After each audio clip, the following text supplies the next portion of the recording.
The Appellate Division First Department is now in session. Good afternoon. Welcome to the Appellate Division First Department's virtual argument session. Please listen carefully as I call the calendar.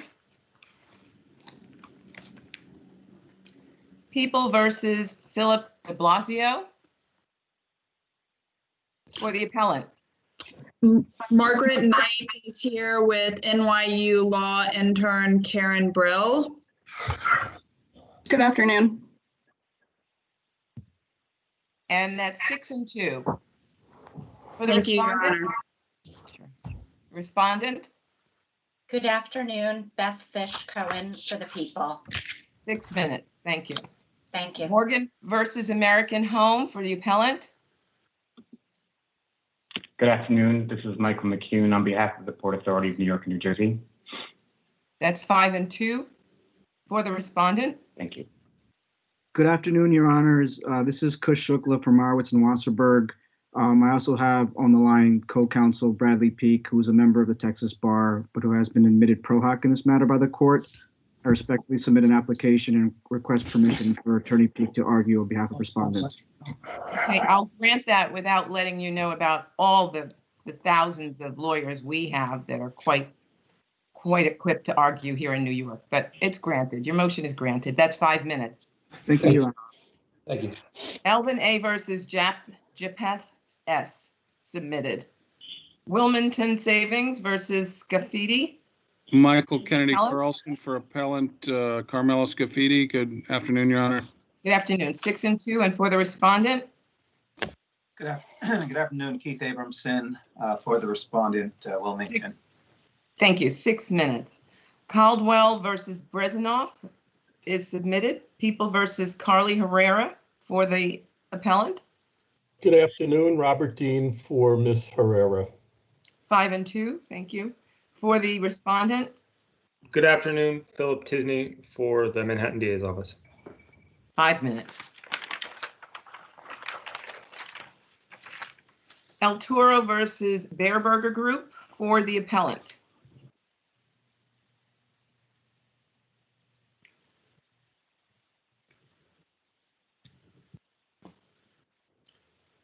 Mr. Goynes, I believe.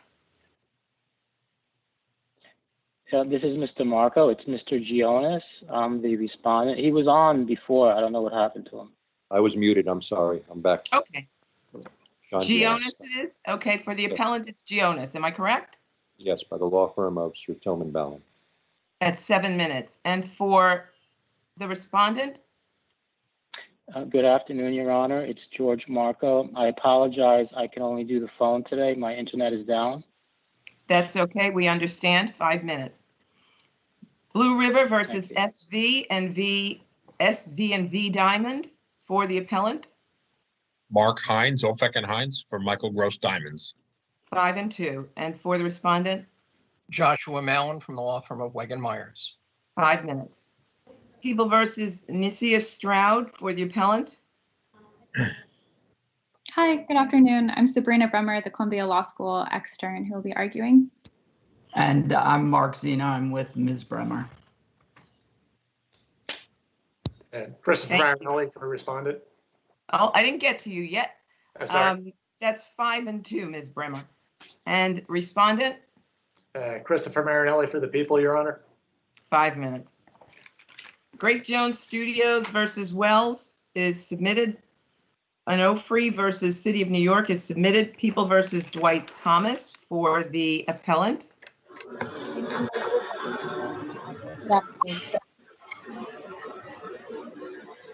Can you hear me now? Not too well. Do you have more than one device on or something? I do not, Your Honor. Would everyone please mute themselves? Okay. Any Great. better? Can you hear me now? Much better now, yes. Wonderful. Thank you very much. And it's 5 and 2. Thank and you. For the respondent? Good afternoon, Your Honor. Diana Wang for the people. 5 minutes. Telex New York versus Tax Commission for the appellant. David Wise, Law Office of David Wise for the appellant. 6 minutes for the respondent. Philip Call, New York City Law Department, for the respondent. 5 minutes. Thank you. Machado versus Gulf of Oil for the appellant. Shannon for General Motor and Janelle Singh. And Stephen Ateshiglu. Sorry, someone again, there's something I cannot hear, so please mute yourselves until you speak. Okay, I'm going to ask for the appellant again to note their appearance, please. Lester Channon for General Motor and Janelle Singh. That's 5 minutes. And Stephen Ateshiglu for appellant Jasjeet Walia, aka Jesse Singh. Thank you. 5 minutes. For the respondent. You're still muted, counsel. I apologize. Stacy Clazo from Goydell and Siegel's office for plaintiffs' appellants. 5 minutes, thank you. Thank you. First Mercury versus Preferred Contractors for the appellant.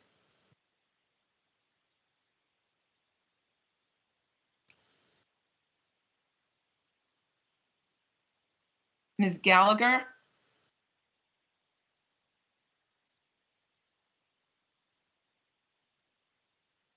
First Mercury versus Preferred Contractors. Ms. Gallagher? Is the respondent there? Yes, Your Honor. This is Corey Cohen for respondents. Okay, I hear you now. Why don't you note your appearance again? Corinne Gallagher from Kennedy for appellant for Mercury. Okay, 6 and 2. You're going in and out, just so you know. I don't know if you want to log off and come back because you have some time. Okay. Thank you, Your Honor. And for the respondent? Yes, Your Honor. This is Corey Cohen for respondent certain underwriters. And that's 6 minutes. Thank you, Your Honor. Howell versus New York City Department of Buildings for the appellant. Paul Gruber, Boer, Goldstein, Altshuler, Naines, and Goydell. 5 and 2 for the That's respondent. correct. Thank Good afternoon, Your Honor. Julie Steiner for the respondent.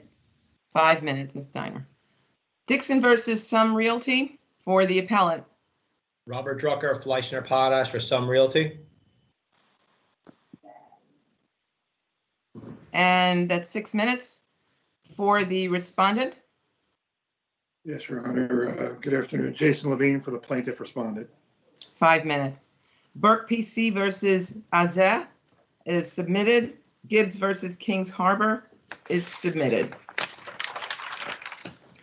Counsel, please remember that, as always, we have your briefs, we have your record, we're familiar with the cases, so please go directly to the points you wish to make. And also, as is customary, please don't speak when a justice is speaking. This is particularly important during our virtual arguments in order to hear the questions that are asked. And finally, please keep your mics muted. As you can hear, there can be a lot of background noise when you don't. And of course, just try to remember to unmute when it's time to begin. So we thank you for your patience and your cooperation. The first case is People versus Philip de Blasio. Good afternoon, Your Honors. My name is Karen Brill. I'm a legal intern with the Office of the Appellate Defender on behalf of Philip de Blasio. May it please the court. In the course of a 3-day manic episode, Mr. de Blasio had an outsized reaction when he believed his phone was stolen while he was praying at Medina Mosque. First, he called the penal law here. The important aspect of this statute seems to be the definition of civilian population, which the penal law doesn't define. How do you determine what the definition is for there and what the application should be? Your Honor, the Court of Appeals in Morales laid out very clear guidelines for how to do so. Specifically, they gave the guidepost acts that are laid out in Article Penal Law 490 as reference points for when we can see a civilian population. And the defining factor there is that there is a broader intent to intimidate or coerce a broader group of people that are defined by some sort of characterization. In the guidepost acts, there's always consistently an ideological motivation at play. that is broader than just the individuals present. So be it in it was at the mosque. And it seems from a video that his comments may have been directed to the person with the red hat and perhaps the person who assisted him. But they're at the mosque. There are many people. It's during prayers. He says, "I'll come back and shoot you," or something to that effect. That's correct, Your Honor. But what's important, what's different here is that there's an interpersonal dispute that is motivating Mr. de Blasio's intent. So he's not conceiving of the people present as a civilian population. He's conceiving of them as the people who are present for this dispute about a stolen cell phone, which occurred the day prior. And when that cell phone was stolen, he called 911, and in the phone call to 911, he threatened to shoot the thieves. So what he does the next day is basically the same thing. He enacts this grudge against the people who stole his phone, which is specifically the man in the red hat who he seems to believe is responsible. And then when that fight is getting pulled apart by other people, that's when he makes this threat to shoot them. And so it's clear that what's motivating him is his complete fury over the phones, which certainly was outsized and disproportionate to the offense, but was simply not conceiving of the people present as a civilian population. You know, when he makes that 911 call, he says that he could identify the people responsible, he could point them out. So he's clearly suggesting that he's angry with a very specific set of people who are responsible for the theft of his phone, not that he's angry with the mosque as a whole. And he's consistent in that narrative. When he's arrested, he again says, you know, they have my phone and they won't give it back. And when he's later in custody, he again says he came back to the mosque that day to look for his phone. He got angry when he couldn't find it. A physical fight erupted, and it's in the immediate aftermath of that physical fight that he makes this, again, really inappropriate, but simply not terroristic threat. And the way we know that is the dissimilarity to the guidepost acts that are cited in Morales, where here there is no broader ideological motivation at play. He's not randomly targeting people to carry out some grand purpose. He's not someone with a manifesto. He's not claiming responsibility with some greater cause. He simply is having, again, he is bipolar disorder, and he's having this really outsized reaction in the midst of a manic episode where he's becoming really just consumed over the threat of the theft of his phone. And he's really consistent about that at every point when he's discussing it. And again, this is not a situation where he's trying to downplay his own conduct. He's not trying to sound innocent to officers. He's very candid. He says, "I threatened to shoot Mustafa," who is, we're led to believe, the man in the red hat. But he's clear that the thing that he is mad about is the phone. And so I think, you know, given how, you know, he's certainly his own worst enemy in this situation, he's not trying to hide anything, but he's very clear that this is about the phone and it's not about anything broader. And Morales is clear that when we have that kind of interpersonal dispute, there simply just is not the necessary intent to intimidate or coerce a civilian population. I'm sorry, can you repeat? You spoke over each other, so I didn't catch that. Can you repeat? Or was somebody else? Yeah, I just had a question. I don't know what, do you hear a noise? Ms. Brill, I had a question. Wasn't there some testimony from Mr. Udin a day or so before, he testified during the trial, that the defendant spoke very aggressively and said to Mr. Udin, "People like you from Bangladesh are outside other people. You are bad people. You should go back to your country." So there was some testimony that his anger may have been directed toward people from Bangladesh, of which I understood from the other testimony that there were many in this particular mosque. Yes, Your Honor, and we're not contesting the idea that he may have had some bias towards those groups of people, but we're saying in the moment that he made this threat, what was motivating him, and so what informed his intent, was the dispute over the cell phone. You know, what's important is that when he had that fight with Mr. Udin, that's not when he made the threat. This is a mosque he goes to regularly, and he's not regularly spouting, you know, he's not making these kind of threats regularly. So what changed this day? And he's very clear at multiple points, he is absolutely consumed over the theft of the phone. So I don't want to excuse any of the inappropriate language he uses. We completely agree that it is inappropriate and it is, you know, repugnant in a lot of ways, but it simply is not that anger. The anger that is causing him to threaten to shoot people is this anger over the phone. And that's what's relevant for his conviction here. The idea that this was an interpersonal dispute, it evolves again out of the immediate physical fight. And while he's being pulled apart and told by these other men of the lobby to leave the mosque, then he makes this threat. So again, thank you. Thank you. Ms. Cohen?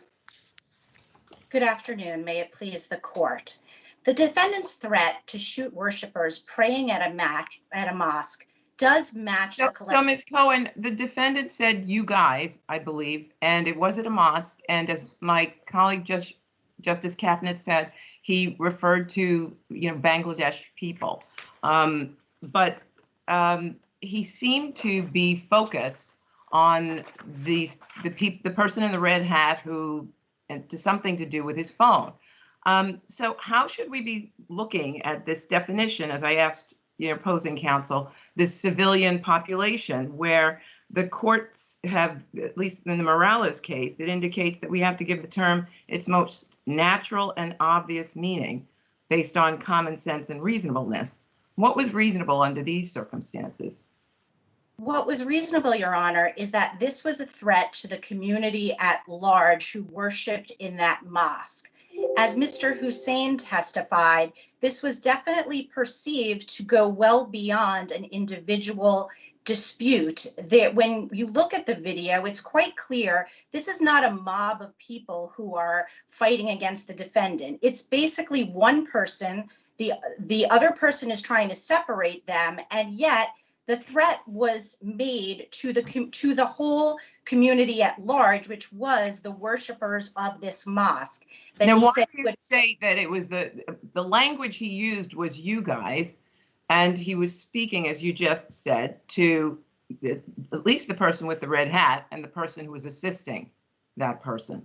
So why, and maybe the few people who are around there, why do you say it was to the entire mosque?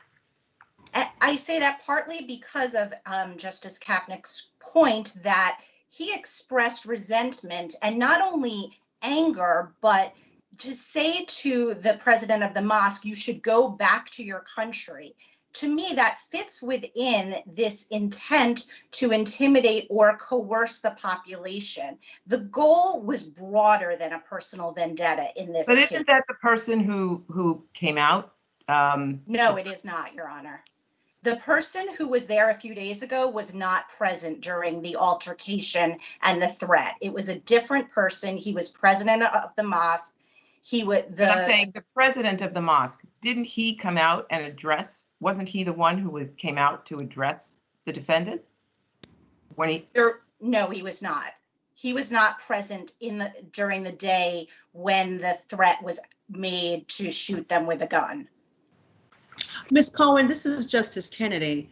How do you respond to the appellant's argument that really what we have here is that the appellant, was really acting in furtherance of a personal vendetta as related to his belief about the cell phone being stolen, the fight, and then the refusal to give him money, as opposed to intimidating or coercing any Bangladeshi Muslims? Can you address that?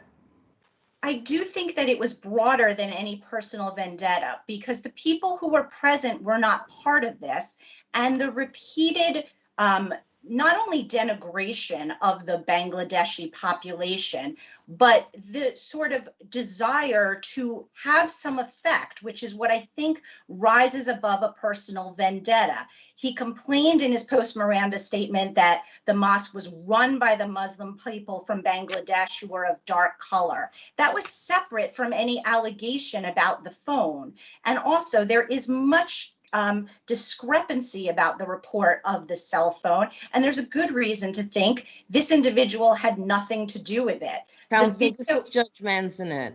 On the day of the threat, there was no injection of racial animus toward the Bangladeshi people on that day. Am I right? During the time of the threat? Yes. No. That's so correct. It was two separate incidents. On the first day, he asked for money from the president of the Muslim of the mosque, correct? Yes. Was denied that money and had a negative reaction to that. That's correct.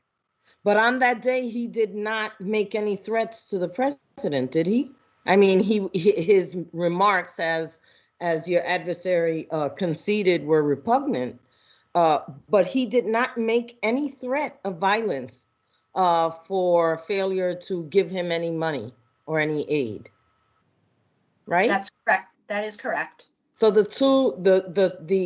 act that serves as the basis of this prosecution was separated in time, in subject matter, and there was no threat.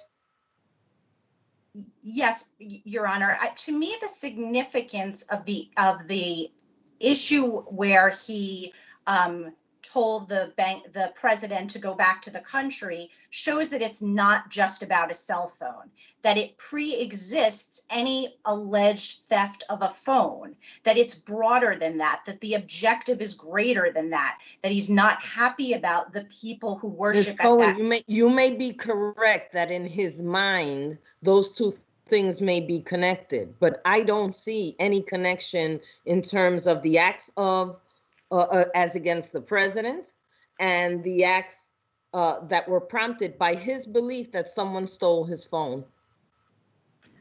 Those were motivated by two separate things having nothing to do with one another.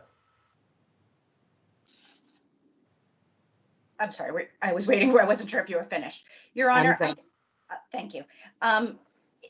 The threat that was made, that is the subject of this prosecution, was made to a collective group. And the resentment which he made to the police afterward and to the president beforehand puts that in context. If it were solely a perception that his phone had been taken and that's what made him angry, then there would be no reason to tell the police afterward and to tell the mosque president beforehand that he resents the Bangladeshis that worship in the mosque. That shows that there is a purpose that goes beyond, what would fall under the category of a street crime. As counsel had indicated, he's been going to this mosque for some time, and nothing ever precipitated any kind of altercation or interaction. It's the phone that seemed to precipitate this statement. Doesn't that narrow it a little bit more and underscore that this may have been more related to the phone than to the whole population of the mosque where he's been going and associating with these people for all this time? Your Honor, the record says that he has been there before. I don't think he is quite as much of a regular as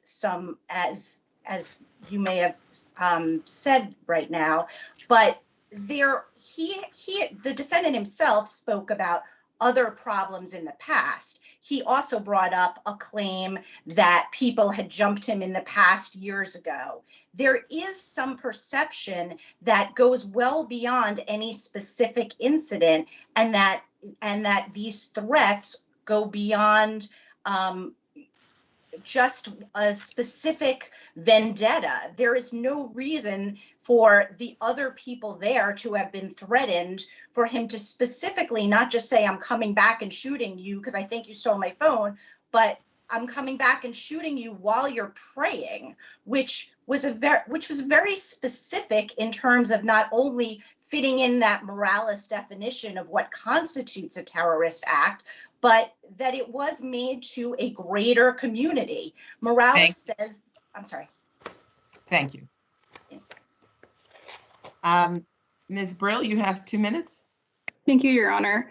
I briefly just want to address what was just spoken about in terms of the language around prayer. I think it's relevant here that the fact of the matter is Mr. de Blasio attended this mosque. That's where the phone was stolen from. So when he references prayer, he's referencing the common reference point of this group of people. We submit it's no different than had this incident occurred at a grocery store. He threatened to shoot them while they're shopping. He's just referencing the surrounding circumstances. And I also just want to underscore another thing about the record is that when he's referencing being jumped years earlier, he's saying specifically by the person he holds responsible for the phone. So he's really underscoring the degree to which this is a personal vendetta.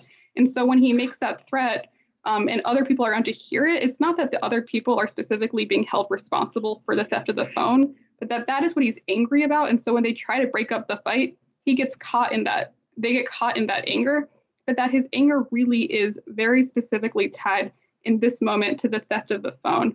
And Morales is clear that that kind of interpersonal dispute does not evince the necessary intent here. And Morales is also clear that we shouldn't stretch the language of the statute anytime we can conceivably make a civilian population, that terrorism has a unique meaning that risks being trivialized if we apply it too loosely.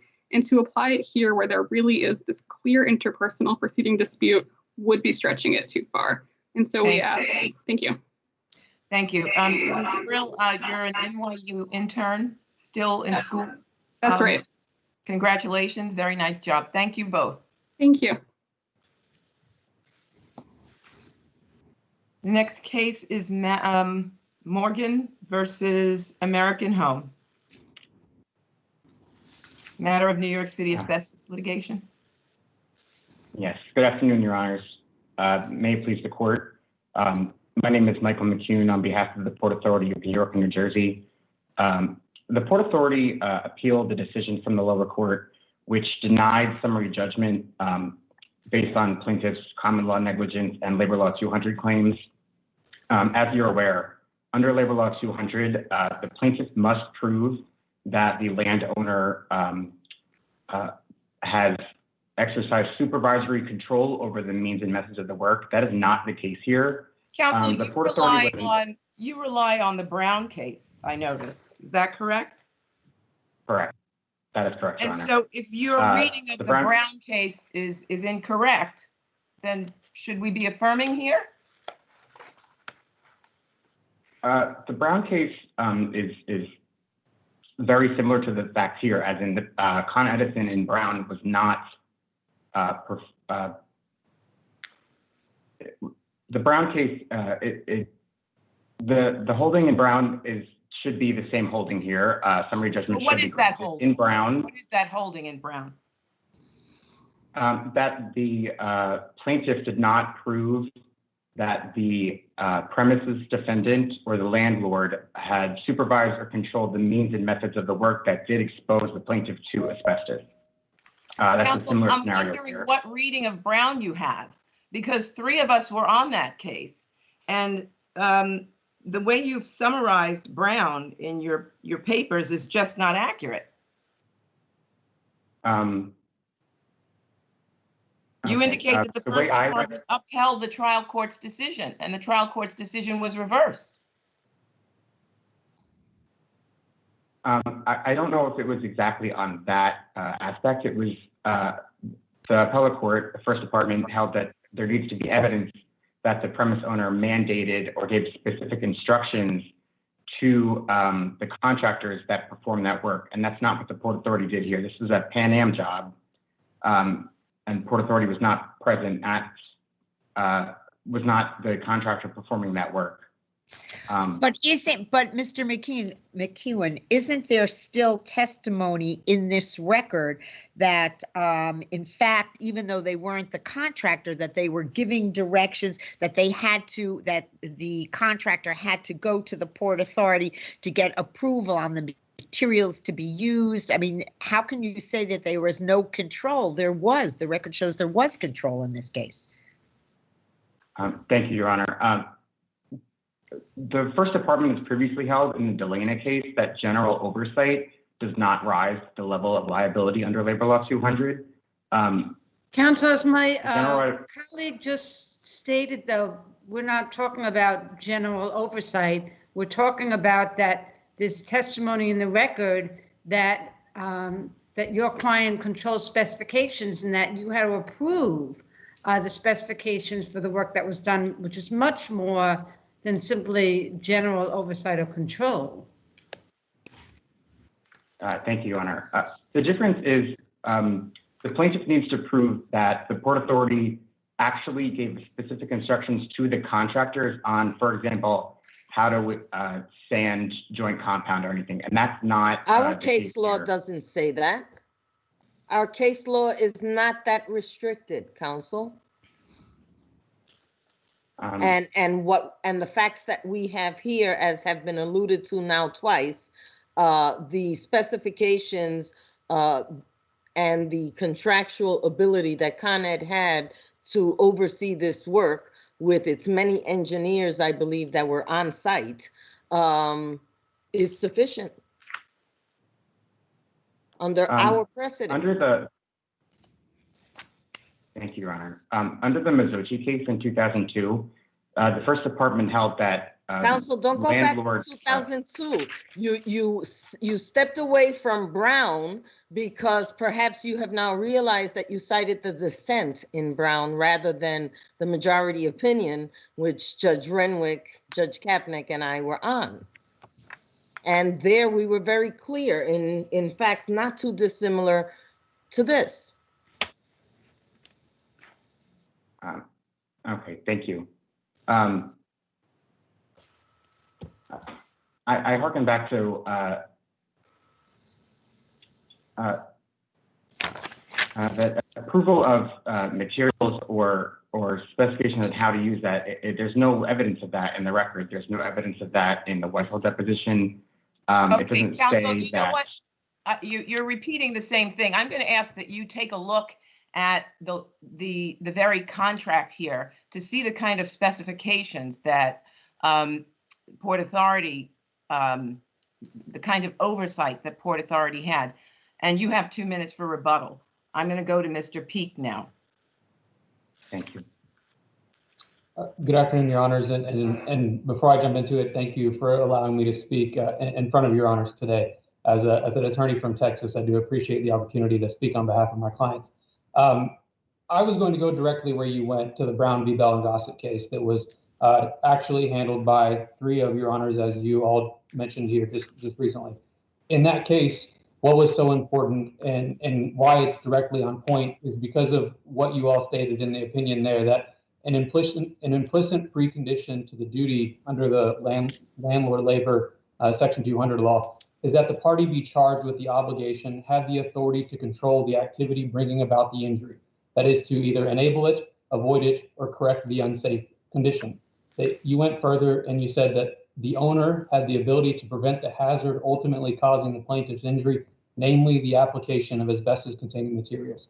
If you look at the contract in this case, and you do review the specifications that were clearly written out, numerous different specifications that were established between Pan Am and the Port Authority, you see that those specifications for what things had to be approved, what contractors were actually there, what products were actually used, all had to be approved by the Port Authority.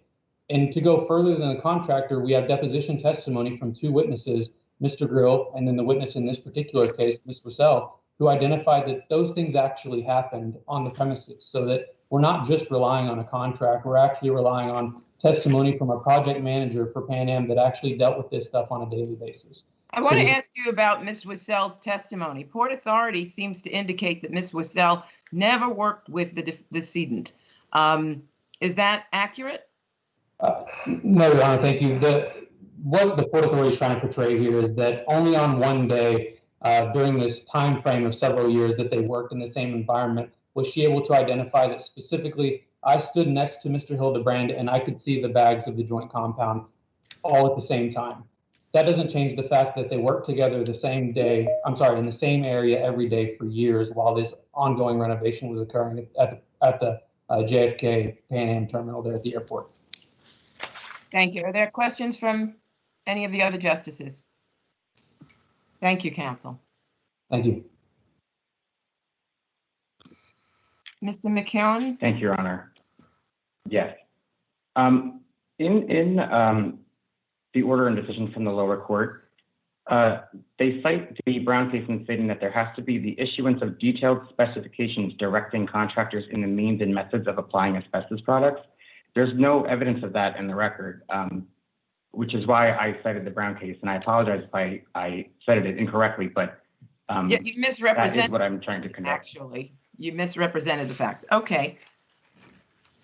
And the but whole. There is no.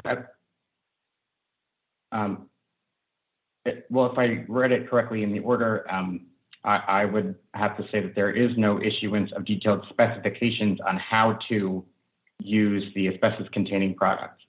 Per the First Department, the Port Authority is allowed to approve or specify the use of asbestos-containing materials, and that does not rise to the level of supervision and control to impose liability under labor law. So your position, counsel, is that if you're conceding that your client specified that asbestos be used in it and supervised the work site, that's not enough under our case law? That's correct, Your Honor. Especially in Brown v. Bell and Gossett, the verdict was overturned from a motion notwithstanding the judgment, and then the appellate court, First Department, affirmed that motion decision, which I believe was that the landowner was not liable under Labor Law 200.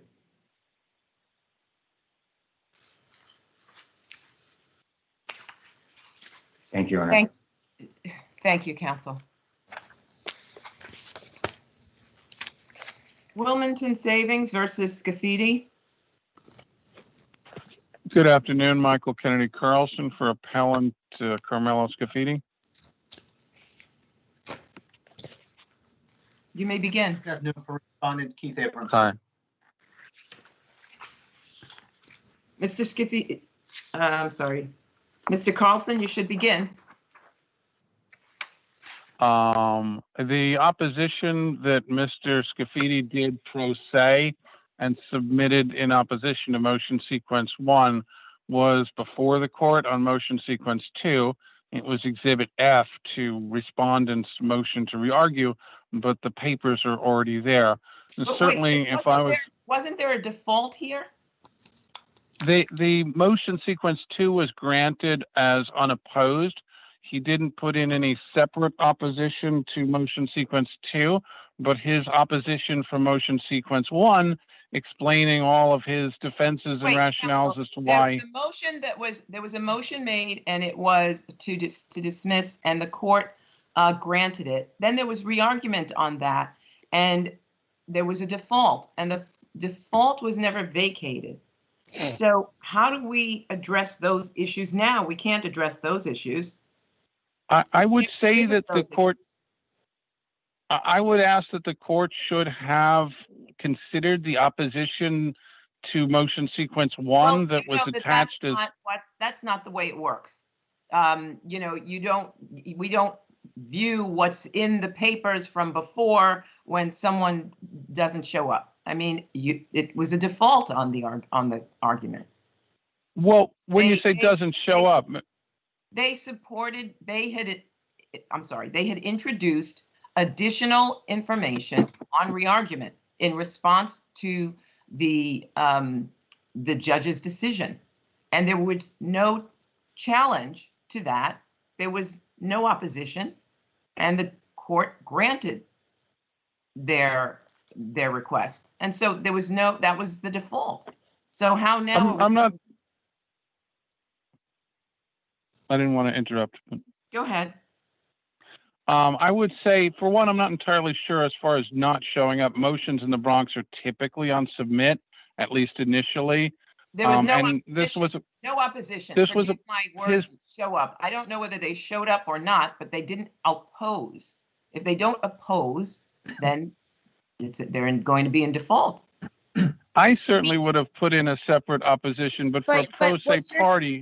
What you're suggesting is that a judge, when he or she gets a motion, is supposed to have to look through all the opposition to all the other previous motions to figure out if maybe there's some opposition out there that has something to do with the particular motion that the judge is considering at that time. I don't think that's how it works in the Bronx or anywhere else, personally. So I think that if that happened, and I think this is what Judge Renwick is one of the points she's trying to make, is that if the judge said without opposition, then you can't now tell us, oh, there really was opposition. It might have been to another motion. You had to have moved to vacate that decision by the judge because, in fact, there was opposition and maybe it got put in the wrong place. But you never did that. So you kind of lost the opportunity to make the argument you seem to be making today. I got into the case later on, Your Honor, but at the time he was pro se, and the idea that he should send out another copy of something that was already there as Exhibit F to their motion papers would have perhaps seemed strange to a pro se person who isn't familiar with how things work in general on these things. Understand. Do you have another point? And yes, the other thing is that the named defendant, the first named defendant, was deceased in this action. Mr. Appellant Carmelo Scafidi wasn't even a party to this action at the point in time when he's supposed to be in default of motion sequence 2. He wasn't a party to the action at that point. He was a party to a different action that was combined in with this. The original lender, the lender whose name appears on the note, filed a bankruptcy, and thusly any interest they have becomes part of their bankruptcy estate, which would need an order of the bankruptcy court to get out of it. They have a assignment which is supposedly dated before then, but it isn't filed until like 4 years afterwards, so it's questionable whether it really was dated in 2007 like it claims to be. There's also a Michael Dowdy who signs as supposedly attorney in fact for City Mortgage, but there's no power of attorney showing that Michael Dowdy is entitled to sign on behalf of City Mortgage. The Gutierrez and Mills affidavits are based upon unproduced business records. There's no records that show that these notices were sent and things like that. There's just copies of the notices themselves.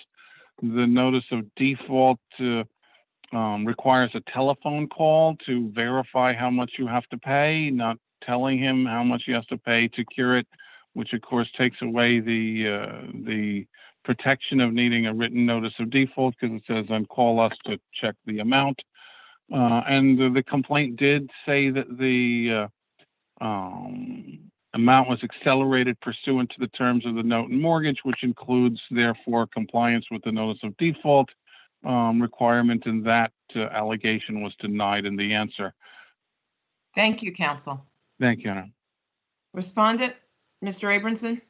Yes, thank you, Your Honors. May it please the court. I think that with respect to the order granting summary judgment in this case, I won't restate the position. I think it's been stated fairly obviously here that the order was granted on default and is not subject to review on this appeal. But beyond that, the issue that was raised in opposition to the prior motion, which counsel for the appellant seeks now to sort of try to bring in as opposition to the motion that was granted on default, raises standing and failure to comply with the contractual condition precedent, the notice of default requirement under the mortgage, both of which were waived. Well, I should say the notice of default requirement and everything related to that argument was waived because it was not raised in the answer. With respect to the standing argument, the record demonstrates through the affidavit of Kira Schwartz that the plaintiff was actually in physical possession of the original note, properly endorsed. Can I ask you another question? At some point, didn't Penny Mack, who was once the plaintiff in this case, waive its right to reimbursement of some $172,000 worth of escrow advances and an additional small amount for property inspection? And didn't somehow that amount nonetheless get included in the amount of the judgment in this case? Yes, Judge, and so with respect to the appeal of the judgment, I think that's the point that I tried to make in my papers, that it would be proper, based on that waiver of a significant amount of money, $172,000 approximately in interest. The respondent agrees that that was not supported by the record in the referee's computation hearing. There was no hearing, but in the referee's computation, and agreed to waive that amount. So it would be proper for the court to modify the judgment by reducing it in that amount. With respect to everything else, I think the record demonstrates that those amounts, the unpaid principal balance and the interest accruing under the note, which was computed at the lowest possible interest rate pursuant to the contract, that is substantially supported by the record. when I said there was a waiver of the $172,000, that was actually escrow advances. Right, right. Were not supported. So that's correct, Your Honor, and that's our position. Thank you. Thank you. And back to you, Mr. Carrison. Michael Carlson, yes. I would say that RPAPL 1302A prevents the waiver of standing defense, and so that's not waived. And I would also say that because plaintiff claimed in the complaint that they'd accelerated the amount in accordance with the terms of the note and mortgage, that incorporates by reference compliance with the notice of default provision, and that allegation of the complaint was denied. So therefore that was denied. So that operates not to waive the notice of default issues as well. So there's that. And although they did have a witness who swore that they had the note, she didn't swear that the alleged allonges were firmly affixed to the note. And if the allonges are not so firmly affixed as to become a part thereof, then it's not valid and the note is not payable to plaintiff. And even if they have it, it's not, it's payable to a different party than them and not endorsed in blank if it doesn't have the allonges. So their standing is dependent on that. And the witness is someone who handles quite a lot of these notes. So certainly she would be someone who would know the significance of that and would mention it if the note was so firmly affixed as to become a part thereof. Thank you. That issue you just raised on for the first time on appeal, I believe. But thank you. He did mention standing. He did attack standing before. When the nuance of it I'm being talking about as to the attachment of the allonge is what I'm talking about, that aspect specifically. But I think you addressed it. It's a nuance. Thank you. Thank you. Thank you. Thank you both. People versus Carly Herrera. Good afternoon, Your Honors. May it please the court, Robert Dean for Ms. Herrera. We're asking this court to reverse in the interest of justice because of the failure to give a stop deliberation charge.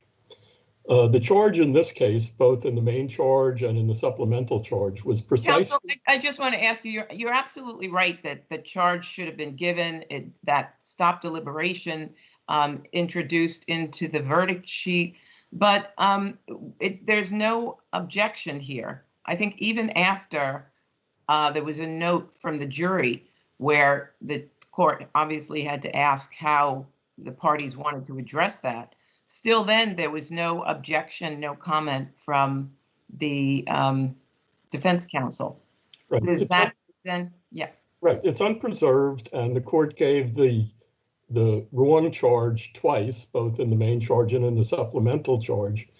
And not only is that the same situation as in Velez, where this court reversed, but the charge given in this case is exactly the charge that led this court to reverse in People versus Santiago, People versus Valentin, People versus Blackwood, People versus Delin.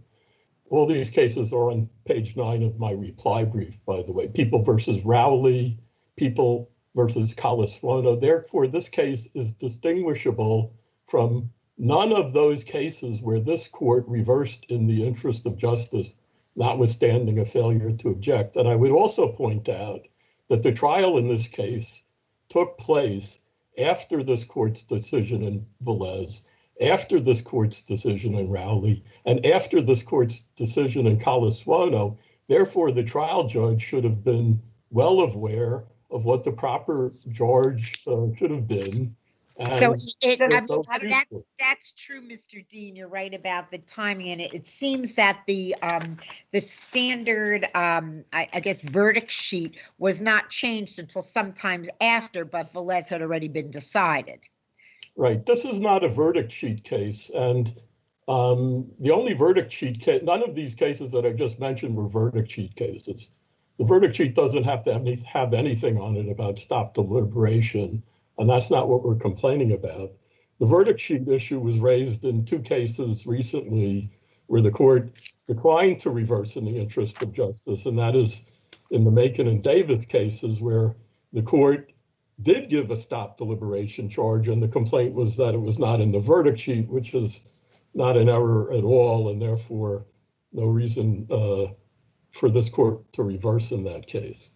Counsel, does it make a difference? I understand you're talking about the charge. Does it make a difference here that the defense was both justification and that there was no justification? It's sort of, there was a fine line that was walked. Does that make a difference in how we should look at this? No, absolutely not, because regardless, even though the judge, was sort of, I don't know, initially reluctant to give the charge, this was a classic self-defense case, because what the defendant was saying was, first of all, the complainants were not credible. And secondly, she didn't use a bottle to cut up the complainant's face, but during the altercation where she was fighting for her life, according to her, she was dragged along the ground, and she thus dragged the complainant along the ground, and the ground was strewn with glass, which was from a bottle that was shattered over my client's head, by the way. And that was how her face would have been cut. That is classic self-defense. You don't Mr. have Dean, Justice Kennedy, how is this self-defense when Neville was laying on her back on the ground and defendant was grabbing her hair, punching her in the face, and then when Neville grabbed the defendant's hair and tried to fight back, defendant said that she was going to cut Neville in the face if Neville didn't let go of her. She was on the ground. How is that self-defense? First of all, this is a jury question. The defendant testified, and she testified that did not happen. The people, so therefore, this is what we're saying is this is a jury question, justification. We're not raising a sufficiency point. But this videotape that my adversary points to does not show the defendant slashing the victim in the face with a bottle. What it shows is she's punching her in the face. Counsel, wasn't the lawyer below about to even give up any justification charge, because his main argument wasn't justification. It was that he didn't do it. She didn't do it, that she got cut while she was rolling around on the floor, and that there never was any slashing. Wasn't that the primary argument being put forth, which would completely undercut the viability of any justification defense? No, in fact, that's not correct, because if you look at my reply brief on pages 6 and 7, where I cite to the McManus and Schwartz case was out of this court, self-defense is not reliant on any particular mens rea. If the defendant says, I was fighting for my life, but I didn't intend to cause the injury, but while I was fighting for my life, I accidentally or unintentionally caused the injury. Counsel, that's what I'm saying, though. I'm sorry, wasn't her position at trial not that she unintentionally or intentionally did it, but that she didn't do it at all? That the woman got the cut because she was rolling around in glass on the floor, not because she did it intentionally or unintentionally, that she never did it. She never cut her, there can't be a justification defense if your claim is, I never cut you intentionally or unintentionally. This happened while you were rolling around on the floor. You got cut while you were rolling around on the floor. Mr. Dean, this is why different people see things in different ways, right? So my take of the summation was an attorney arguing alternatively. We are saying she did not pick up a piece of glass and affirmatively sit on her and cut her face. But if you think that somehow in the midst of this fight, she got cut unintentionally, then the justification defense applies. Is that the argument that was being asserted by counsel here? That is 100% correct. And moreover, counsel never said to the judge, I want to withdraw the self-defense charge, as laid out in my reply brief very painfully between pages 2 and 6. The defense attorney was quite insistent she was entitled to a self-defense charge. On summation, she did argue self-defense, as Justice Manzanet did point out, in the alternative. She was not only was she entitled to the self-defense charge, but it was clearly partially a self-defense case. While she was fighting for her life, she took actions which incidentally caused her face to be cut by the glass on the ground. That is under McManus and Schwartz, which are cited in my reply brief on page 67. That is precisely self-defense. If the judge had not given the charge, this court would have reversed because of the failure to give the charge. So I just want to ask, just for clarification again, your client's alternative theory was, well, the first theory with the justification is, I didn't cut her face. I did not pick anything up to cut her face, and that was consistent with her testimony. It was that in dragging her, I deliberately dragged her, and she would have cut her face. That was, but that dragging was in self-defense. Is that what you're saying? I want to be clear on. Not precisely. What I'm saying, first of all, it wasn't really an alternative defense. What the defense counsel argued on summation was that the complainants were not credible, that that appellant never wielded any glass to cut her face, that during the fight, where the defendant was definitely getting the worst of it for most of the time, at some point she was dragged by one of the complainants and she held on to the complainant. And so they were both dragged along the ground, and the complainant's face was being dragged along the ground over the cut glass from the bottle that was shattered over my client's head. So that is self-defense. I feel like you're saying contradictory things. I'm confused because that sounds like I never cut her, period, not self-defense. What you just, the scenario you just described is I didn't do the act, not that I did it in self-defense, it's that I didn't do it. Isn't that what you just described to us? The cases McManus and Schwartz, which I cited in my reply, set forth the classic law that even if you're charged with an intentional crime and you raise self-defense saying I was fighting for my life, but I didn't intentionally cause the injury was caused by my firing off the gun in a different direction or whatever, that is self-defense. So what I am saying is that this was a self-defense defense, not really an alternative defense. She was fighting for her life. During that, she took certain defensive actions which caused the complainant to cut her face along the ground, on the grass, under McManus and Schwartz, and a whole host of other cases. That is self-defense. Thank you, counsel. Mr. Tisney? Tisney, that's correct, Your Honor. And may it please the court for the people. This was not a self-defense case. The evidence didn't support it. She didn't argue it in her summation, and she affirmatively sought to withdraw it after her summation closed. She reserved it at the beginning of trial. She said, maybe as the evidence comes in, I'll bring out a self-defense defense, a justification defense. But once the evidence came in, once defendant got on the stand, the trial counsel made a strategic decision and said, I'm not going to do this, and I'm going to try and get it out of the charge altogether. Now, frankly, whether or not you agree with us about whether trial counsel sought to withdraw it is not as important. The main point here is that justification just wasn't the main issue in this trial. The main issue, as you've pointed out, was my guy didn't do it. My guy didn't slash the victim in the face. And that was the main defense that was presented throughout defense counsel's summation. Well, let's just say it was an alternative defense.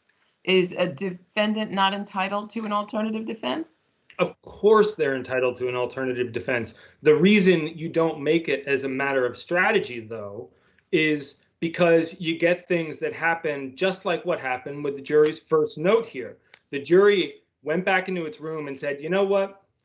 They didn't argue justification at all, and then I've got this justification charge. So what does that mean? Do I have to figure out whether she did it, or does the fact that she made a justification charge mean that she admits that she did it, and all we have to worry about is justification? And that's the strategic reason why although you are, of course, entitled to argue in the alternative, you wouldn't do it. And that's why after her summation, after she decided to defense counsel decided to focus on the I didn't do it defense, she says, we just had a long conversation about justification. She's referring to the off the record conversation. We just had a long conversation about justification. I want to remove that from the charge because I didn't close on it. And those are her words. Now, I don't know how you get a transcription error out of that, which is what they're saying, but that's what she said. The justification defense wasn't central in this case, and that means both that Velez doesn't apply, and it means that if there was any error in the justification charge here, it was harmless. The first piece, justification, the Velez sort of line of cases doesn't apply. Velez gives a benefit to defendants in certain justification cases where justification applies to multiple counts, but the court has been clear, as several of your honors have been clear, that that doesn't apply in every case where justification applies to multiple counts, only where the defense is central. And the reason for that is because there are costs associated with this rule. The fact that it only applies in cases where the justification defense is central is critical here, because as I've explained, this wasn't essential. The defense wasn't central to the defense's presentation. And I admit that that is going to be a rare case. In most cases, in the classic self-defense case, you don't have the I did it, but if I did it, or I didn't do it, but if I did do it, I was justified. Normally, you just have the I did it, but I was justified for doing it. That's the classic self-defense case.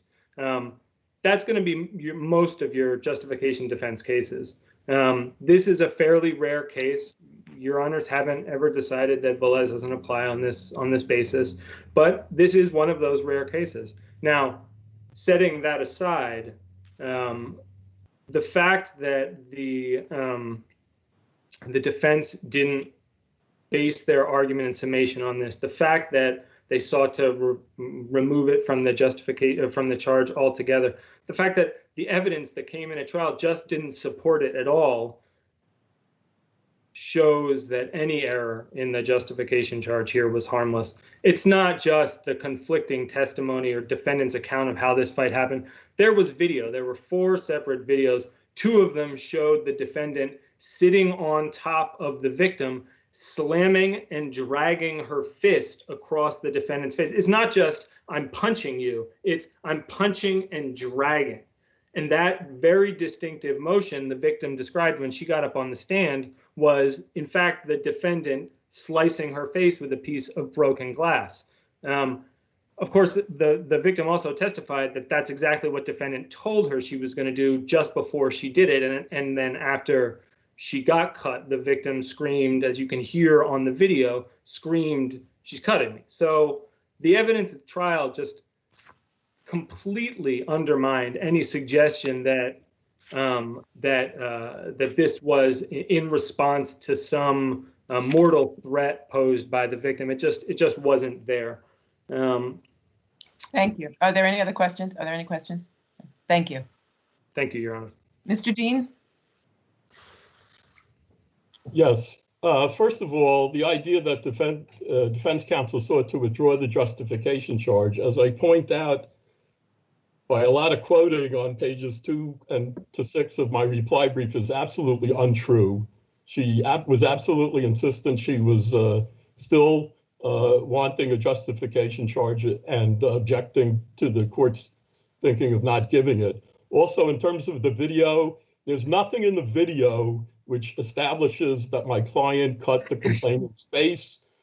In fact, as defense counsel argued below, the wounds were inconsistent with what the prosecutor was arguing, which was that she dragged and slashed across the face. If you look at the photos of the complainant in this case, that is completely inconsistent with what those wounds were. Also, there's nothing heard on the tape about she's cutting me. There's nothing overheard about that. Also, during summation, counsel definitely did argue argue self-defense. Page 648, she quotes basically the defendant as saying, I was fighting for my life, I was defending myself. Page 649, pointing out the prosecutor has to disprove self-defense, amongst other things. Pages 651 and 675 of the summation. Defense counsel Florio listed her top 10 reasons why to acquit. The first and top reason was it's better to be judged by 12 than carried out by 6. We all know what that means. Page 669. Neville, the complainant, was the initial aggressor. Page 676. Quoting defendant as saying, which she said, I was fighting for my life. Page 677. The defendant couldn't retreat. All of this is self-defense. So the whole idea that she disclaimed self-defense and didn't argue it on summation is just belied by the record. Thank you. Thank you both. El Toro versus Bearberger Group. I can't talk now. I'm not on the record. Leave me a message. I can't call you back for the afternoon. Counsel.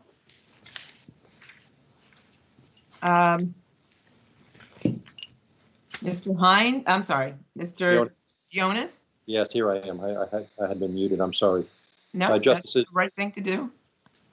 This is a long and tortured case. The appeal is a fairly lengthy one. I am sure that I can get through it in 6 or 7 minutes. Or less, if you need, if you don't have to use all of your time. Well, I was wondering whether or not we could save some time if you had any questions at the outset that I could directly go to in the first instance. Well, I had, oh, I'm sorry. Go ahead. Go ahead. It's okay. I had a question. In a few of there are a lot of causes of action here, obviously. There are a couple causes of action where the relief sought by the plaintiff is rescission. Is there any way? I think those were left in by Judge Ostrager. He obviously left in most of the causes of action at this 30-11 stage. My question is there any under the facts of this case? Is there any practical way that rescission as a remedy makes sense? It does not. In the first instance, it would be my view that they have an adequate remedy at law, the plaintiffs do. Those remedies are provided for in the franchise agreements. Those remedies are provided for, I suppose, based on the step and rights agreement, both of which are fairly in favor of the franchisor. The big issue, I think, with rescission is that I don't know how they would give us back the 5 restaurants that we franchised to them, having put them into bankruptcy. Those franchise agreements have been terminated. They went bankrupt. There's nothing left for them to give us and to restore us to the status quo ante as would be necessary, I think, for a viable claim of rescission. Frankly, I don't think they come to the court with clean hands, and I don't think they'd be entitled to that equitable remedy in any event anyway.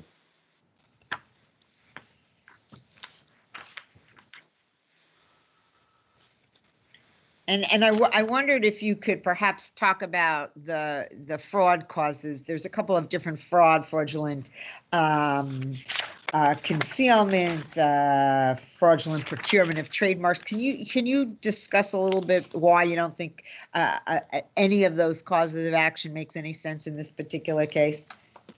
I think they rely primarily on the fact that we didn't own the trademarks when we said we owned the trademarks. Their position is that we just didn't have them. We do have the trademarks. There was a lawsuit that they go long on.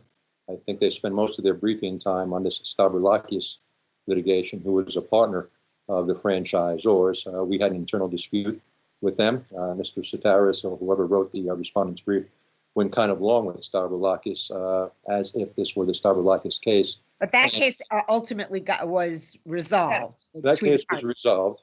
Summary judgment was issued by Judge Kornreich. No judgment was entered. It was a stipulation, wasn't it? It was a stipulated settlement, and we settled that case.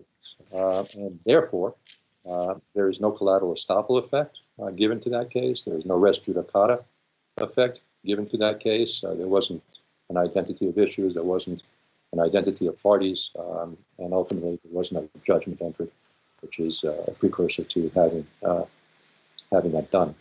So but I'm they not still sure. have the breach of contract actions on the SIR agreement and the franchise agreement.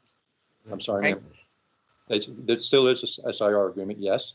But I lost your question. Yes, there is one. Yeah, I'm saying there's still a breach of contract claims under the SIR and the franchise agreement. You're not I don't see the breach arguing that they should all be dismissed. Well, I'm not sure what the breach of contract claim that arises from the SIR would be. If anything, it's a fairly pro-franchise or agreement. They do say in the SIR. I think they talk about withholding taxes and not paying those. They weren't paying the taxes while they were in operation. That's in part why we stepped in. And so we took the restaurants. So your entity can continue to do the same?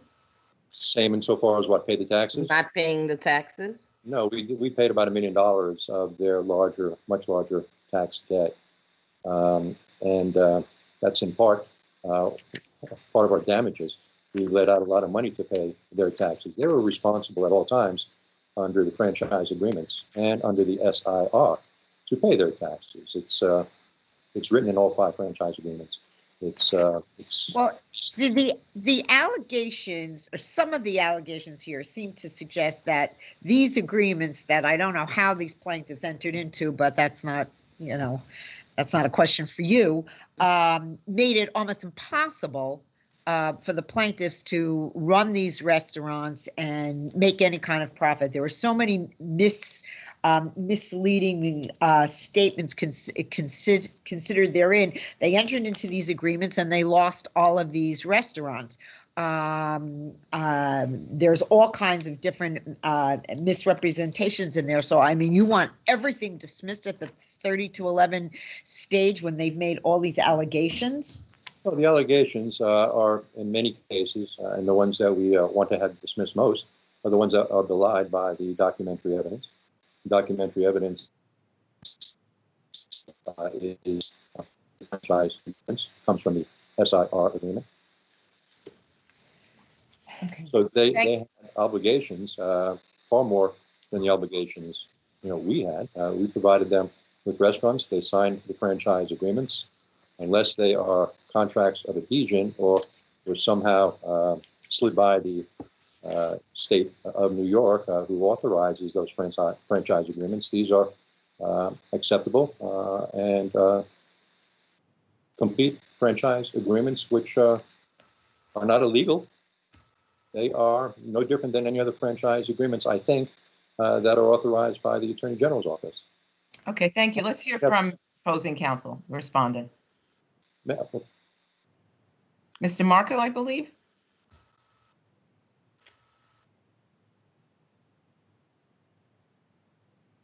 Is the respondent on El Toro here? Was this the gentleman that was going to join us by phone? I think so, yes.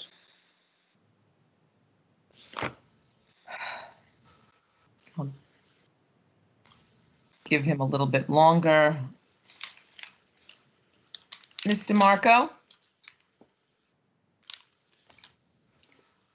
Okay, I'm going to move on because I'm not sure where he is, and then hopefully he'll be able to stay on the line and come in after our next case, okay? You want me to stand by, I suppose, then? Please do, yes. Okay. Blue River versus SV&V Diamond.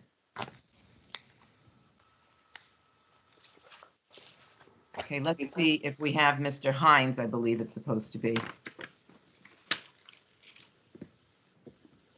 Mr. Hines, you're muted. Sorry about that. You hear me now?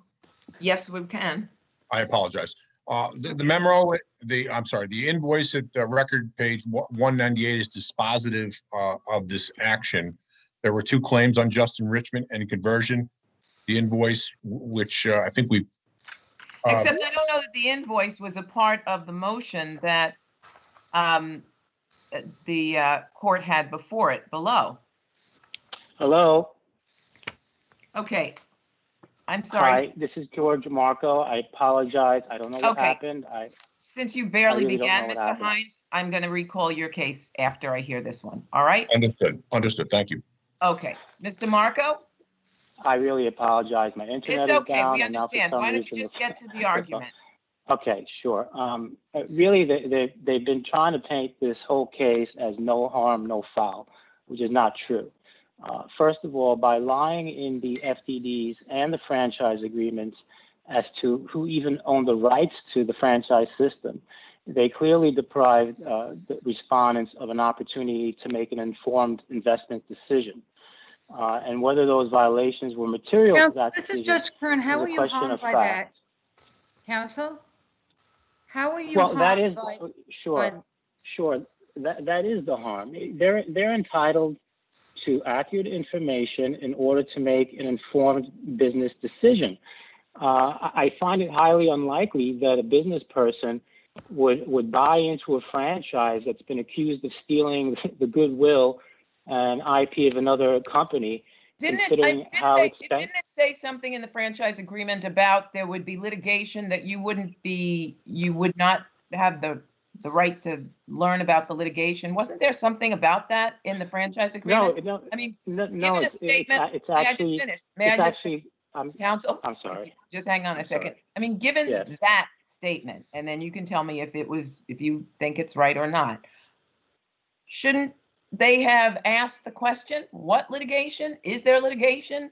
Done their own set of research with litigation? Doesn't that raise red flags when you're going in, entering an agreement that says that kind of thing? Well, sure. I'm glad you asked that because that is the problem. They never disclosed the Stravulakis litigation until the parties entered into 5 franchise But I think they said that they were not going to. I'm not sure I understand what you mean. There was never a disclosure of litigation until a few months after the last franchise agreements were entered into. I think Now- excuse me, this is Judge Kapnick. I think at least part of what Judge Renwick might be referring to is that the agreements, those FDD agreements that they signed said no litigation is required to be disclosed. Thank you. That's exactly what I was referring to. And I couldn't find the FDD. That's exactly what I was referring to. I knew that it said something about that. That's what I... Sure. Okay. Well, that would be tantamount to giving the franchisor a free pass on a waiver or release, which is prohibited by the Franchise Act. The bottom line is they have the duty to disclose accurate information, and that not disclosing that you don't even own the rights to what you're trying to sell somebody. I don't even know how that's an enforceable agreement in the first place. I think there's a serious question here as to whether or not any of these agreements are enforceable based on fraud in factum. I hope, counsel, that you were not the lawyer that advised these clients to enter into these agreements, because these were really very onerous agreements to your clients, weren't they? Well, I would imagine that all franchise agreements are onerous, but there are still issues of fact here as to whether or not the franchisor violated the Franchise Act, not just by misrepresenting that they own the rights to the franchise, but there's also serious financial misrepresentations that they made.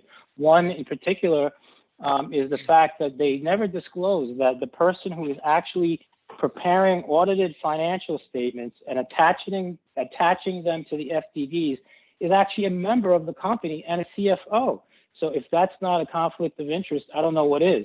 Now, that particular gentleman admitted in the Stravulakis action that he actually filed fraudulent tax returns.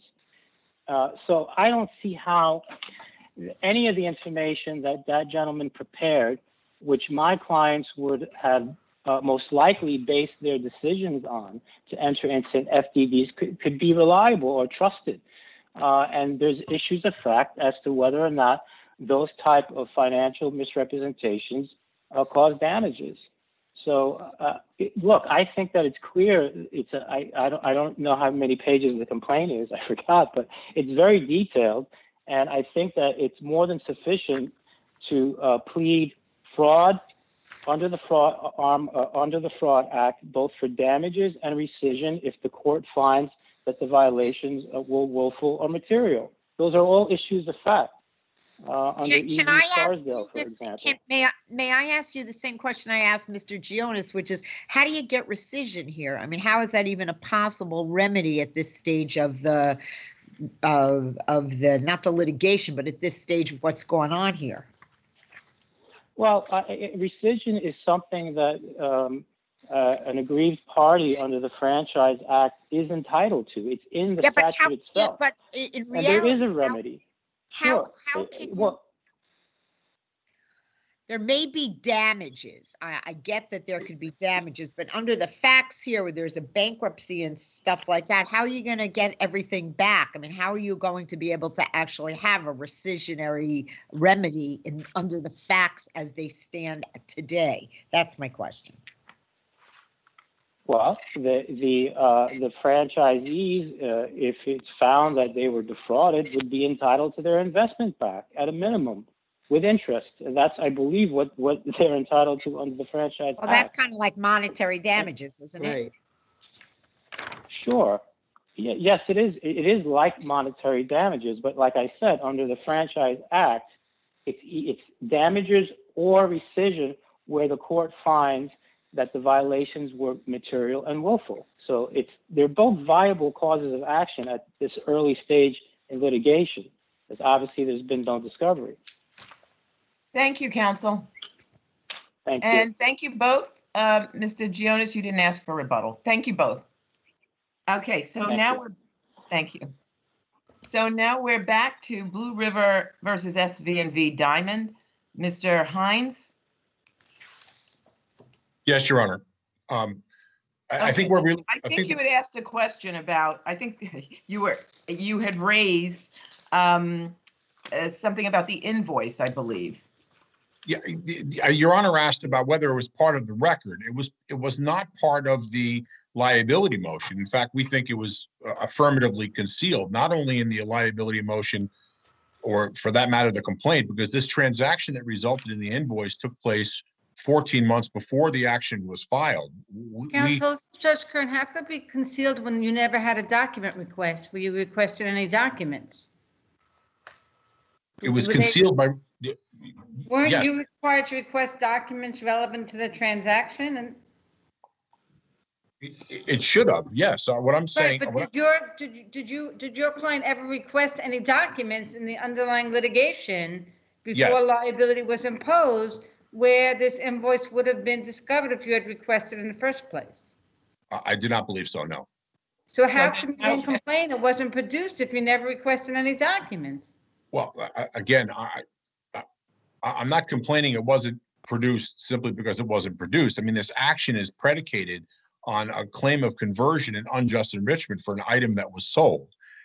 Number one. Number two. Yes, but the problem is it's your responsibility. You were the one, or whoever was leading the litigation for the client. And as counsel, as my colleague indicated, you didn't ask for the discovery, which is why I started by saying this was not produced below. You're producing it now for the first time, but the court wasn't permitted to review that and think about it.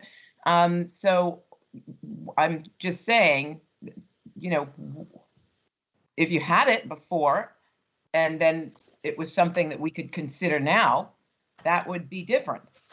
It comes in somewhat unusually, but it was certainly before the court below. It was part of the second round of motions. After the liability motion, some discovery was held, and the invoice came to light as part of the discovery response. So it's part of the, I did not seek and don't need to seek to enlarge the record. I agree that it would have been better to seek discovery by serving a document demand with the answer, but it came to light, I think, quite by accident. But it's in the record. It was before the trial judge. It's part of this record. Okay, I'm a little confused. Was it part of the record, or was it raised in the motion? Oh, I'm referring to the appellate record. It was raised. It was attached to the damages motion. There was a liability motion which was granted. All of that was predicated on the plaintiff's claim of title as alleged in the complaint. My client, certainly just generally from the record, there's no reason for my client to have suspected that the plaintiff wasn't truthfully alleging in the complaint that they owned it or had a Okay, but it wasn't before the court. It wasn't before the court on the liability motion. Right. That is not before the motion on the liability motion. And here it's in the record, so it's really here for the first time on appeal. If it wasn't before the court on the liability motion. Yeah, as we said in point one of our main brief, we're asking this court to search the record as a whole. Counsel, if you discovered new evidence that you think should have been part of the record below and was not part of the record below, wasn't it your obligation then to make a motion to renew based on newly discovered evidence rather than bring it to the appellate court and asking us to rule on something that had never been before the court below? That would have been one way to do it. When I got this, the judgment had already been entered. That would have been the right way to do it. I don't think that forecloses us here, but it wasn't available at the time. Counsel, we are not supposed to consider evidence that was not considered below in this court. It's outside of the record. Well, I don't think this court's been entirely clear that a review of the summary judgment, a search of the record, is necessarily limited to the discrete motion record that's under review. As we put in our case, this court has sometimes said that. Did you ask the court to re-argue? Did you move for re-argument before the court? No, the time to do that had elapsed. Well, that would have been the thing to do, move for re-argument there. But now you're coming here on something that the court below did not consider in its decision, and you're asking us now to look at it for the first time on appeal. We're also asking the court to exercise its inherent power over the judgment to do the same thing. I mean, this is something that, was sold to one of the co-defendants who put in a phony affidavit saying not just that this didn't exist. There's an affidavit at page 141 that says that Mr. Vaknin, who bought this thing, didn't ask for an invoice. The motion wasn't just predicated on their silence about this, but rather there's an invoice that affirmatively says that there was no invoice that existed. So I really think that I understand completely the procedural problems in this, but I think you have to, respectfully, overlook Mr. Vaknin's affidavit at page 141 and just ignore that he lied about it in order to confine me to this record. I understand completely. Thank you. Let's hear from the respondent. Thank you, Your Honors. Let me just start exactly where the court went. The procedural posture colors everything about this. Isn't that fortunate for you? Because otherwise we'd be looking at an invoice and the invoice would say that the plaintiff, Blue River, had sold this to SV&V. Well, I'll suggest to you that that's not necessarily the case. So first of all, if the court were to look at the invoice, there are aspects about the invoice that would raise questions. First of all, keep in mind, this invoice was dated on October 10th, 2013. The necklace had already been given by my client to SV&V, and SV&V in August of 2013 had given it to defendant MGD, Michael Gross Diamonds. There was nothing to transfer. This document really reflects the fact that there was an attempt to mitigate damages by getting a payment of a part, and the damages that we were awarded take into account that dollar amount. The fact of the matter is, if this was presented, theoretically, if this was part of the record, then we would have been able to explain, Mr. Vaknin and my client would have been able to explain that's exactly what it was. And notwithstanding counsel's protestations to the contrary, there is parole evidence under 2-202 that would be allowed to explain exactly that, because there are questions. This isn't a dispositive document. First of all, he only paid $140,000. He didn't take title because on the face of the document, it shows that he still owed $170,000. There's no transfer of title. If you go and buy a car, you can't pay a down payment and have title free and clear. So you're saying MGD has other issues that would be blocking it from succeeding here because they weren't. I think they weren't a buyer in ordinary course of business. There would be a question of the timing as to when the invoice came in, etc. That's correct. So if you look at all of that and keep in mind that this was produced on May 4th of 2018, Michael Gross appeared at a deposition on May 14th of 2018. It was very easy for him to make a motion to a motion to renew at that time. And then it wasn't until July of 2018 that we make a motion for summary judgment on damages, in which this document was a part. So certainly he could have, in connection with that motion, cross-moved to renew. We could have addressed it by way of evidentiary pushback. And that never happened. And now counsel here wants you to basically take this document and dispositively look at the record and say, no, there's no case. Okay, thank you very much. Back to you, Mr. Hines. About the last thing he said, he's absolutely correct. I mean, if you look at the invoice itself, it's complete and integrated in all respects. Blue River did not retain any title, any claim that it really, what counsel says is that the invoice itself doesn't just automatically change everything, because it depends on when the invoice actually was transferred to SV&V, when that all happened.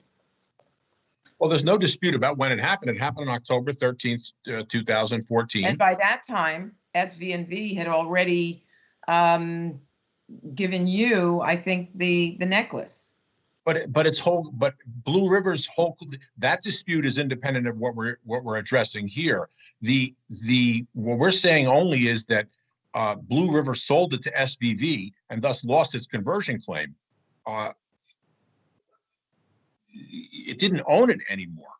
SVV may have a perfectly good claim against Blue River for the same necklace, but Blue River can't maintain this action after it sold it to SVV. So I don't think that you can look at that invoice on its four squares and include anything other than after that, SVV owed Blue River $170,000 for the balance due, and the invoice doesn't say anything about anything else. I mean, this action was predicated on its claim that the necklace was consigned to SVV. Okay, so let me ask you this. Let's assume that we don't look at the invoice because it wasn't in the record below, and it wasn't in the motion below, and it's raised for the first time now. Then what? Then I think that, respectfully, I think that Blue River has succeeded in pulling off a fraud because my predecessor dropped the ball in various ways. Okay. Thank you both. We've heard both arguments. I think we understand your point. Thank you both. Thank you, Your Honor. Yes. Thank you. I'm sorry, People versus Nesia Stroud. Hi, good afternoon. I'm Sabrina Bremer for the appellant. Good afternoon. You may begin. Good afternoon, and may it please the court. I'm Sabrina Bremer, a Columbia Law School student extern, and I represent appellant Nesia Stroud. The entrapment defense has two elements: improper inducement and lack of predisposition. Ms. Stroud proved both by preponderance. First, the undercover improperly induced Ms. Stroud to help her transport drugs. The undercover did not simply give Ms. Stroud an opportunity to commit a crime. The undercover actively induced Ms. Stroud with her persistent efforts to insinuate herself into Ms. Stroud's life, and the undercover's exploitation of Ms. Stroud's perceived emotional and romantic connection to the undercover. Thanks to a 2-year-long, 12-team deep dive into Ms. Stroud's personal life conducted by the Internal Affairs Bureau, the undercover knew that Ms. Stroud was a lesbian, that she had a close relationship with her family, and that members of Ms. Stroud's family were pastors. And she used this information to build a relationship of deep trust and intimacy with Ms. Stroud. Within days of meeting Ms. Stroud, the undercover began barraging her with hundreds of text messages, asking if they could go salsa dancing and go to gay bars together, and began sending her suggestive photographs taken from behind with the undercover wearing a rainbow bracelet. In addition to faking the romantic attraction to Ms. Stroud, the undercover pretended that she was afraid to come out at work because her supervisor was a Christian, and also claimed that her mother was dying, knowing that this story would really resonate with Ms. Stroud and make Ms. Stroud very sympathetic to the undercover. As a result, when the undercover asked Ms. Stroud for a ride, Ms. Stroud attempted to resist, but her resistance was overcome by this romantic interest and deep connection with the undercover. This is not proper police conduct. Without the undercover, This is Judge Kern. Didn't she have another girlfriend at the time some of these incidents occurred, who she seemed to be very attracted to and very interested in? Doesn't that undercut this romantic argument? pretending to be romantically interested in Ms. Stroud was just one element of the highly manipulative tactics that the undercover used. In addition to faking this romantic interest, the undercover made Ms. Stroud really emotionally dependent on her, continuing to offer advice on her other relationships and acting as a source of comfort. When the undercover first approached Ms. Stroud said, "I have a girlfriend," and the undercover used that information to continue to flirt with Ms. Stroud and ask her of photographs of her girlfriend and to get a sense of the type of woman that Ms. Stroud was into. So that's all part of this improper inducement that the undercover engaged in. What about afterwards, when the defendant was driving the car? You know, it was first the marijuana, and then the undercover pulls out a big brick of cocaine. She doesn't say no, no, no. She comes back again, I think, for a second time with the cocaine. I think 4 times altogether, but she didn't stop then. So what was the draw then? What was the entrapment? What was the pull? So with the entrapment inquiry, the focus is really on how did the undercover behave before Ms. Stroud initially agreed to help the undercover with these car rides. Ms. Stroud initially resisted when the undercover first proposed, "Hey, can you give me a ride?" Ms. Stroud deflects and is not that interested, instead suggesting that they go see a Power Rangers movie together. And under US v. Jacobson, the focus is really, was this person predisposed before the involvement of the police officers? And the record shows that Ms. Stroud was not predisposed to help transport drugs. After 2 years. I was going to just ask, what about the fact that the investigation began because she was in an apartment where there were drugs? I think there was an NYPD shirt in the closet, maybe indicating that she was staying there. What about that? And this was a place that there was a warrant for a search because of drug-related activity. Yes, so a few issues with that. Number one, the trial court abused its discretion in admitting testimony about Ms. Stroud's presence in her aunt's apartment 2 years prior to Ms. Stroud's address. Ms. Stroud did not commit a crime by being in this apartment. The drugs found in the apartment were limited to an unspecified amount of marijuana, and the 11 twists of crack cocaine were found in her aunt's romantic partner's rectum. They were not. Counsel.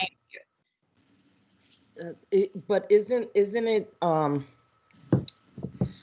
Never mind. It took me so long to unmute my button. I've lost my unmute button that I've lost my question. When it comes to me, I'll ask. Do you have any other question? Anything else, counsel? Yes. Sorry. I'll give you just another minute to wrap up. Going back to really quick, the search warrant evidence was not admitted to show lack of predisposition. It was only background. And Ms. Stroud, throughout the entire course of these events, showed a lack of predisposition. Whenever the undercover asked her, have you ever done this before? Ms. Stroud said no, and she would have no reason to be anything but candid in these conversations. Ms. Stroud's role was very limited. The Internal Affairs Bureau manufactured a crime. The pickups and drop-offs occurred between undercover officers with drugs provided by the NYPD. Thank you. For the respondent, Mr. Marinelli. Good afternoon, Your Honor. This is a quintessential jury question because it's a question of fact, and in many ways, the defendant set it up below as a question of credibility. And we're in a bizarre posture now where defendant is making arguments that don't even square with her own testimony, which of course don't square with the rest of the evidence. And for instance, this idea that she was resistant. Defendant's testimony, she claimed that prior to the first meeting with the first trip with the undercover, that she was unaware of what was going to go on, and it wasn't until they were in the car going to pick up the marijuana. But what about before that? I mean, it was they investigated this woman for 2 years, apparently didn't find anything after that day when she was in the apartment. I mean, they really took a while to investigate her and find out about her. There was no reason. I mean, was she committing any crimes? Did they find that she had done anything? Well, if defendant had brought a due process claim, we might have a fuller record of the investigation. What we know from the partial record in the Molyneux is there's the finding her in the apartment, and we have a little bit in the trial from the officer who said, I started to monitor her computer traffic to see if there was anything untoward going on. It's not clear how long that went on. Well, was there anything found in the computer traffic? No. What happens next, that's September 2015. About a year later, November 2016, there's the report of a defendant issuing a threat online. And then January. Unrelated to drugs. Yes, Your Honor. And I mean, isn't that the kind of person that rather than start a sting operation, the police department, I mean, I know this is not within your realm. It just is shocking to me that someone didn't go to this person and say, these are the kinds of things we're looking at. You should resign. I mean, instead, here's a woman who for 2 years or whatever it is, there's nothing that anybody can see. And so they set her up essentially with this undercover to try to sort of see what happens. And she even starts, when the undercover starts talking about smoking marijuana in her presence, she says, no, don't do that in my presence. Then she goes, she knows the woman is in a situation where she needs money. It just seems. Specifically, I mean, it was January 2017 where they received a credible report that the defendant is helping her cousin transport cocaine and heroin. And that's what really jumped up the investigation to the point where they started following her and then proceeded to the integrity test.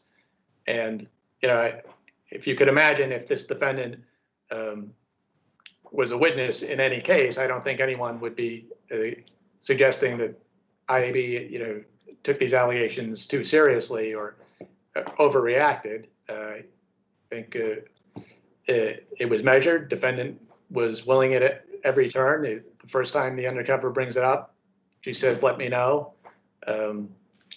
Her claims that to be unwitting or disproven by her actual statements on taped conversations. And overall, the defendant, her testimony was incredible, that she was besotted with the undercover officer. And even if the jury were to credit that, the actual second element of the defense is a substantial risk that a person who would not otherwise be inclined to commit a crime would do so. And that was before the jury, and the evidence certainly is no reason to upset their verdict. Thank you. Thank you, Your Honor. We're back to you, Ms. Brennan. Thank you. So first off, the evidence is all on the record. The case must be judged on the evidence that was admitted at trial. And the question isn't really, could a Ms. Stroud have said no? The question of whether she was entrapped, which is measured by the two elements, improper inducement and predisposition, or in lack of predisposition, which is clear here on the record. And the court, since it's a weight of the evidence question, is qualified to weigh in on this as a 13th juror. And the prosecution keeps bringing up suppressed allegations. Transporting this allegation that she was transporting drugs for her cousin was not introduced at trial. It was a hearsay allegation. And even but was that the proffer of the people in terms of why some of this Molyneux evidence had to be introduced? Because how else would the jury understand why IAB initiated an investigation against her in the first place? The testimony about the search warrant was to help explain why the Internal Affairs Bureau began their investigation, but the detailed testimony was really unnecessary to complete the narrative, which was the purpose that it was admitted for. Because it was found to be unsubstantiated by the Internal Affairs Bureau, the testimony simply could have been, we began an investigation following, an unsubstantiated criminal. Are you saying that the search of the aunt's apartment on the day that she was found, aunt or cousin, whatever it is, that it yielded no evidence of drug activity? I thought drugs were found in the apartment. There were some drugs in the apartment, an unspecified amount of marijuana, and the 11 twists of crack cocaine, which were found in her aunt's romantic partner's rectum, not in plain view. And really, the question keeps going back to entrapment. Was she predisposed to commit this crime? No, her behavior. Counsel, the fact that there is evidence that one of the individuals in the search warrant had drugs in their rectum tells me this wasn't the aunt's boyfriend does drugs. People who do drugs don't hide them in their rectum. Only people who sell them. And Ms. Stroud was not charged with a crime for being present. I understand. I got it. Any further questions from the bench? Okay, thank you. And thank you, Ms. Brenner. You're still at Columbia? Yes, I'm in my third year. Okay, well, good luck, and you did a very fine job. Thank you both. Thank you. Next case is People versus Dwight Thomas. Good afternoon, Your Honors. Anjali Pathmanathan for the appellant, Mr. Thomas. In this case, Mr. Thomas was entitled to a hearing to contest whether the identification proceeding was confirmatory. The motion. So didn't he know the guard? Hadn't they had some prior relationship? Your Honor, you cannot call this a prior relationship. This person that identified Mr. Thomas was a security guard in a home. But at the shelter where Mr. Thomas had been. Mr. Thomas had been staying at some nights leading up to the alleged incident. He was not a family member, a friend, a colleague, a long-term. Counsel, an individual doesn't have to be a friend or a family member for you to recognize them. And how do you get past your client's testimony in the grand jury that he knows the security guard and that they had several face-to-face conversations? So there's 4 points to that response, Your Honor. First of all, under People Rodriguez, it's not just that you may recognize a person, it's that you've had to have such a close relationship that there was no possibility that the identifying witness could be subjected to police suggestivity of a single photo array. So in People versus Rodriguez, the witness there had said that he had seen the defendant 4 dozen times, and the Court of Appeal said that still doesn't guarantee that the relationship is close enough to guarantee that a single photo array like this type of identification procedure wasn't subject to suggestivity for the witness. Now, with regards to the grand jury testimony, first of all, that testimony is not on the record of appeal. And second of all, what Mr. Thomas said in that testimony is that he talked to the guards. At no point was he asked by the prosecution, this specific guard's name. There was no indication of who he was referring to. There were obviously several guards who work at a shelter. So his testimony itself doesn't suggest that he knew this person individually. And third, and most importantly, what Mr. Thomas knows, how Mr. Thomas would be able to recognize a person, is irrelevant to the question of whether a Rodriguez hearing is required. What's required is whether this witness would have been able to identify Mr. Thomas. And it alludes to the similarity of something like an office building, right? You have a security person in an office building. I may enter that building a couple times a week, maybe for a couple weeks. I may recognize the security guard, but the guard is seeing 100 people a day or more, which means about 1,000 people a week. And that means that they have an entirely different ability to necessarily recognize a person that comes in and out of a shelter. And what's even more important here is the identification procedure, which was a single photograph, which is, as the law has stated, is already unduly suggestive.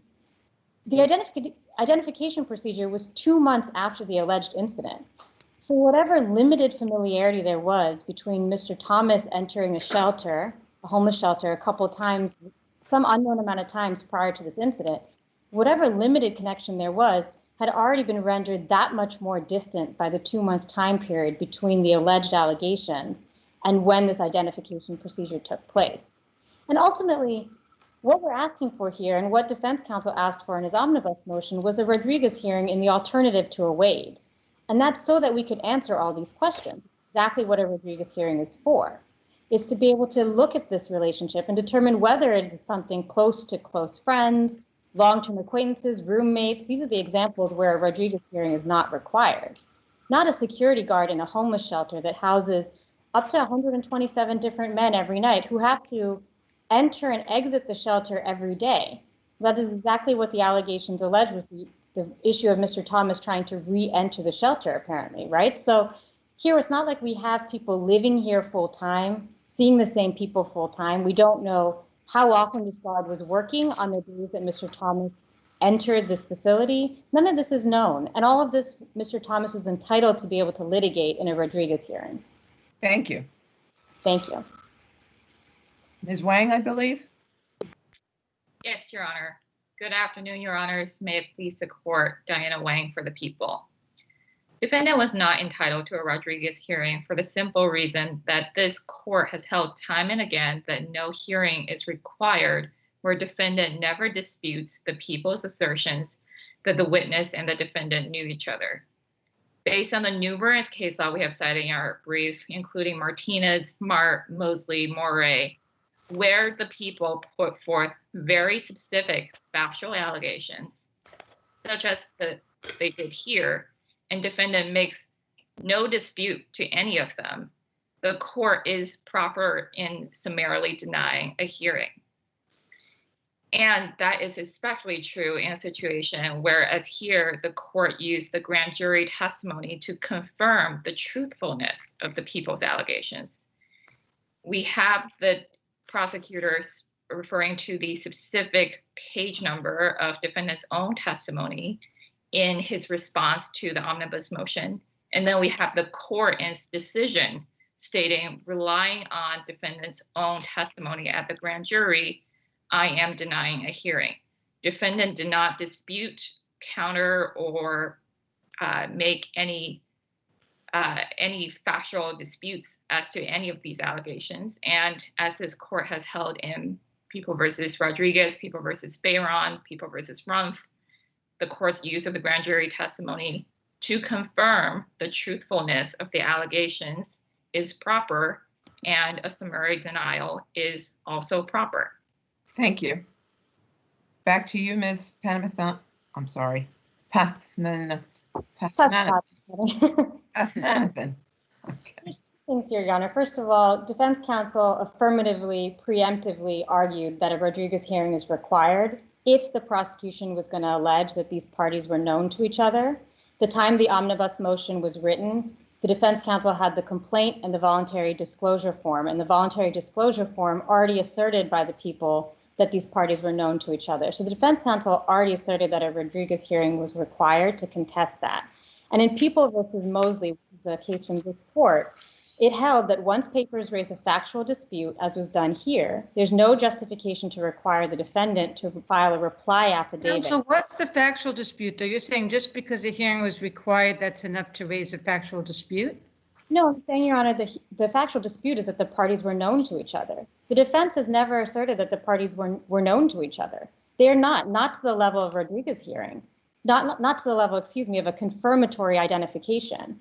This relationship doesn't justify confirmatory identification, and therefore, Mr. Thomas is entitled to, at the very least, a Rodriguez hearing. That's notwithstanding the fact that the defendant himself testified at the grand jury that he knew him and that they had face-to-face conversations. I mean, I don't get how that plays into it. So, Your Honor, the problem is that that's not what the grand jury testimony says, and that's why it's so problematic. And because Mr. Thomas doesn't identify this individual security guard. He says, I know those guys. I talk to them all the time. He doesn't identify a particular person. He identifies a group of guards from the facility. And what's more important is that— But as long as he's one of them, isn't that sufficient? Certainly not, Your Honor, because the problem here is that we don't know which guard actually made the identification and how much that guard knew Mr. Thomas. That's all that's important here. Again, it doesn't matter that Mr. Thomas could or could not recognize any guard, which we don't even know if he can.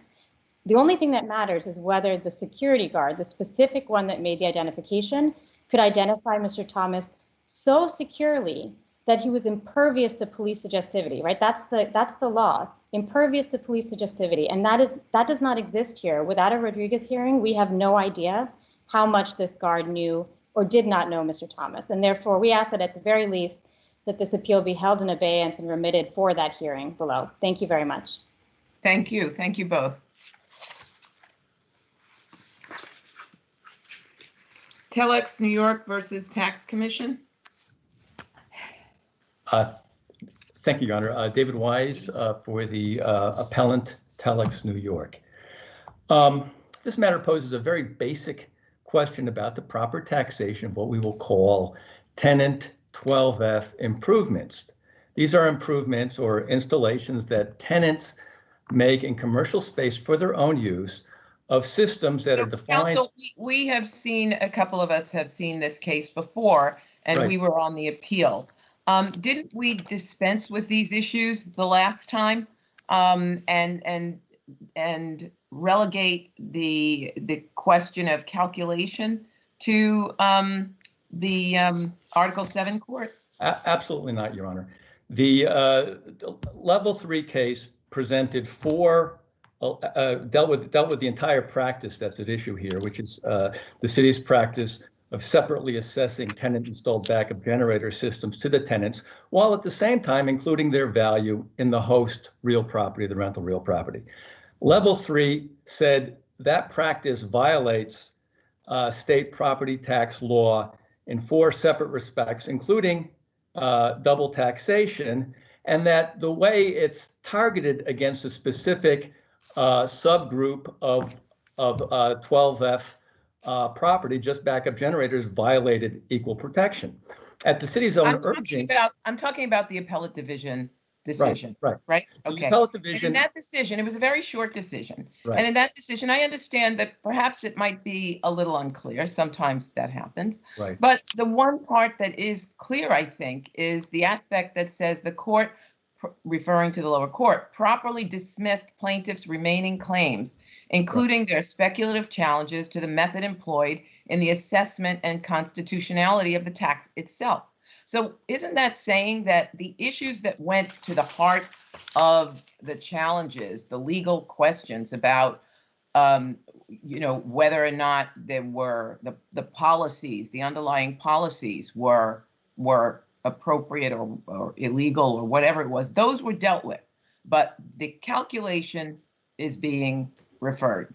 I was on the case. With all due respect, Your Honor, with all due respects, if you look at Judge Schulman's decision, and this comes right from the city's own brief, he says, plaintiffs claim that defendants have already included the value of the installations in the host property's assessment is merely a dispute over full value.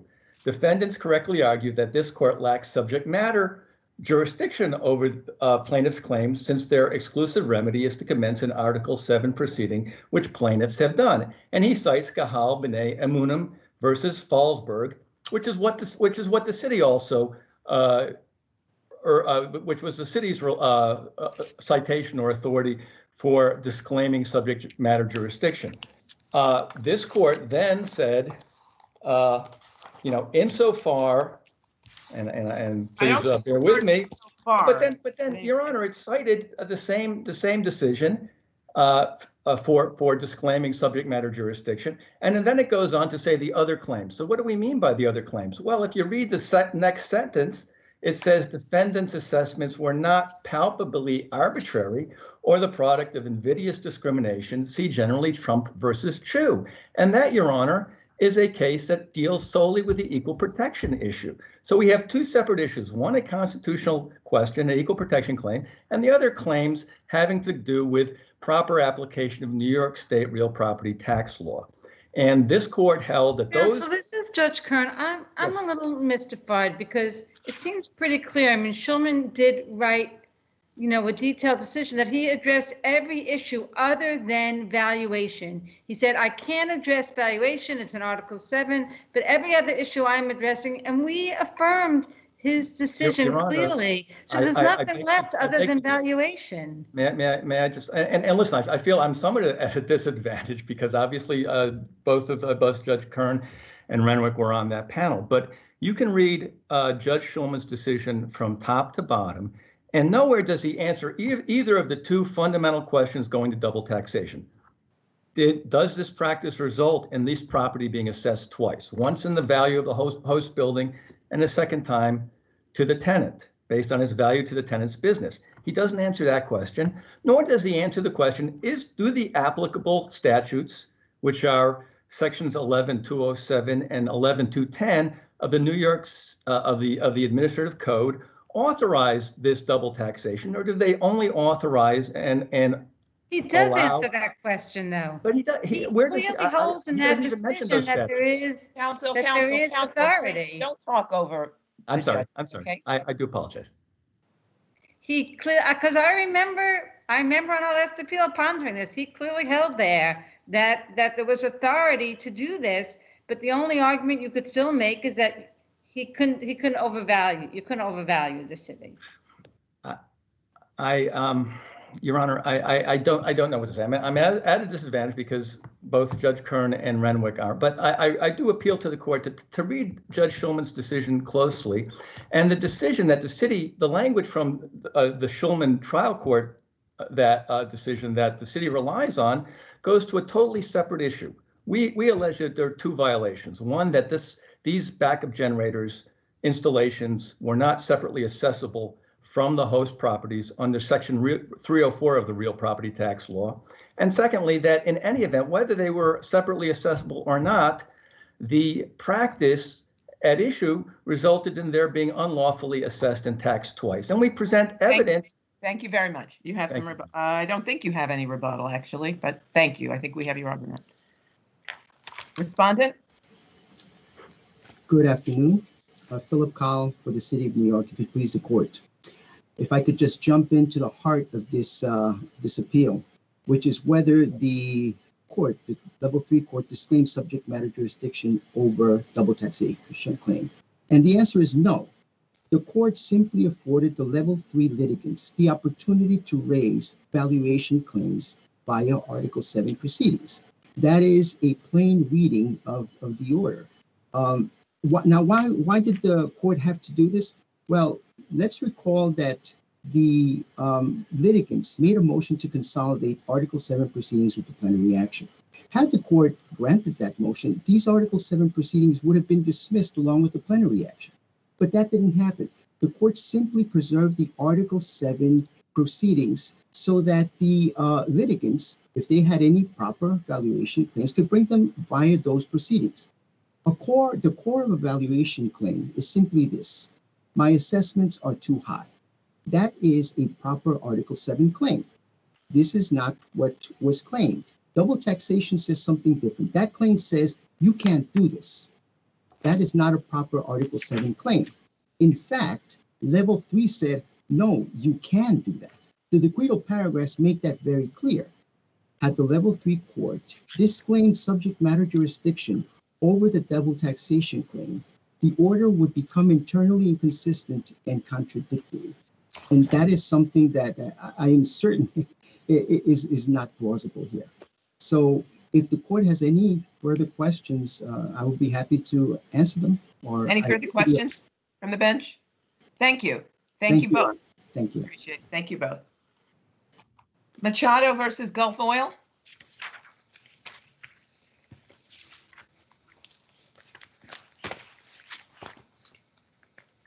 Yes. Lester Channon for General Motor, New York, and Janelle Singh. Can you hear me? Yes, you may proceed. Okay. This is a simple question of whether or not the defendants are entitled to amend their answer to assert a statute of limitations affirmative defense. So, counsel, I'm going to ask you to direct your attention to Ortiz and our application of Ortiz in the past, and I think which you rely on, and whether or not we should be relying on that going forward in light of Baker versus Brown and their review of that decision and suggestion that it might not be it might not be what we should be relying on. And Baker, of course, relies on the Fourth Department case, which clarified the fact that a parent, whether it's a natural guardian, a natural parent or not, has to be appointed as the guardian over the property. That's an appointed process. And so the question is, why should the natural guardian have less of an opportunity with regard to the tolling period? And why shouldn't they, since they have to be appointed anyway, why shouldn't that tolling begin or continue until they actually get appointed as the guardian of the property? Well, I mean, I would first of all take the position that that we are in a motion to amend, and the standard here is simply whether or not there was a patently devoid of merit. Our position is based substantially on the Ortiz case, which is factually indistinguishable, and it is good law. And by ruling as plaintiff would request that you do, you would effectively be overruling Ortiz, which has not as yet. I'm aware of that, so I'm asking you to address that issue. Right. Okay. So our position is that it's a balancing act. Under the Baez case. In 1992 Court of Appeals decision, the court held that where there was a will and there was an executrix under the will, says upon her daughter's death, Plaintiff Baez could have timely sought appointment of a personal representative to commence the actions on behalf of the infant children, and her failure to do so. I'd like you to more directly address Baker. I'd like you to address Baker, where Justice Andreas at the time wrote the opinion and spoke about the Fourth Department case in matter of Bowles. Right. Well, in Baker, first of all, involves a sister, not a mother, so it's a different situation, and the vested interest and the duty of a parent is different from the duty of an aunt. Okay. Can I ask a question? This is Judge Kern. If we continue to enforce Ortiz, aren't we creating a situation where if the children in this case and the parent didn't go ahead and try to get any guardianship and just waited, that the children could wait until they're 18 and then they could bring the lawsuit years later? Even in this case, isn't that correct? That's what Ortiz told? I mean, if Ortiz were enforced, that would not be the case, right? Well, there's no obligation for the parent to go ahead and get those letters. So if the parents just said, I'm not going to get the letter, then even in this case, couldn't the children wait until they're 18 if we keep following Ortiz? There is, well, according to Ortiz, there is a duty of some kind. It's a little bit undefined.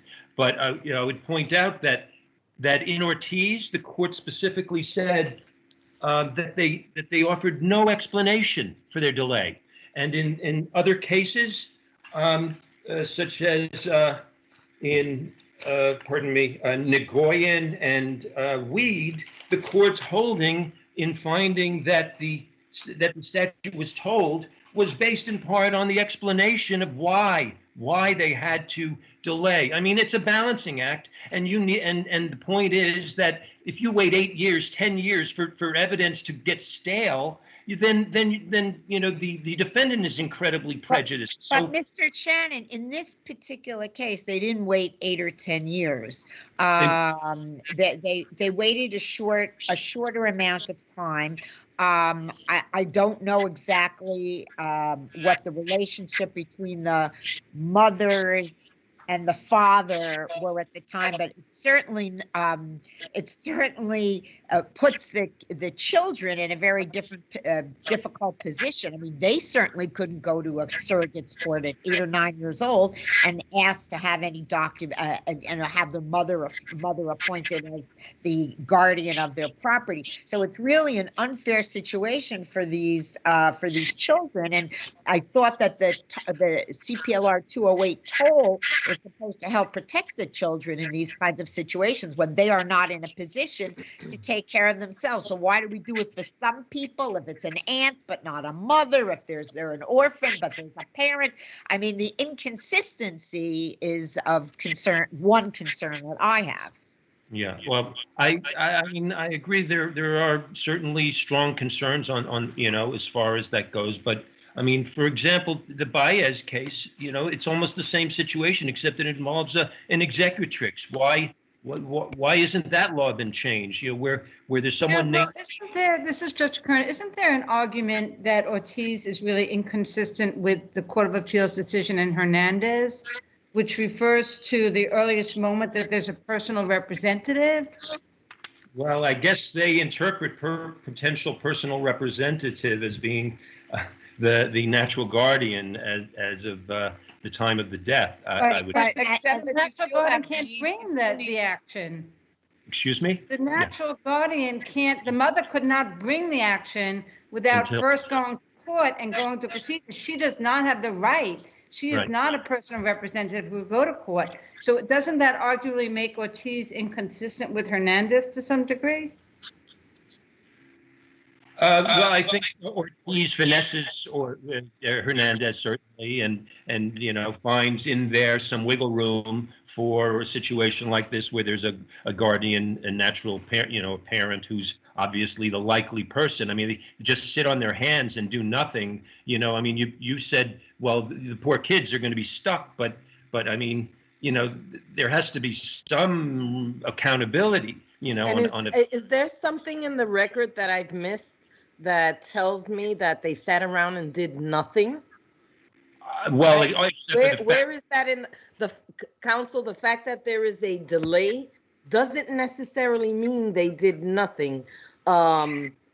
Delays in appointment and administration of letters is not an uncommon occurrence in the surrogates court. Yeah, no, I understand, but they don't offer any. At least they should have offered, as they did in, you know, they did in the Nagoyan and Weed cases. They offered an excuse. Here, they just expect us to accept their you know, their position without any inquiry. Thank you. Let's go to Mr. Adeshoglu. Is that right?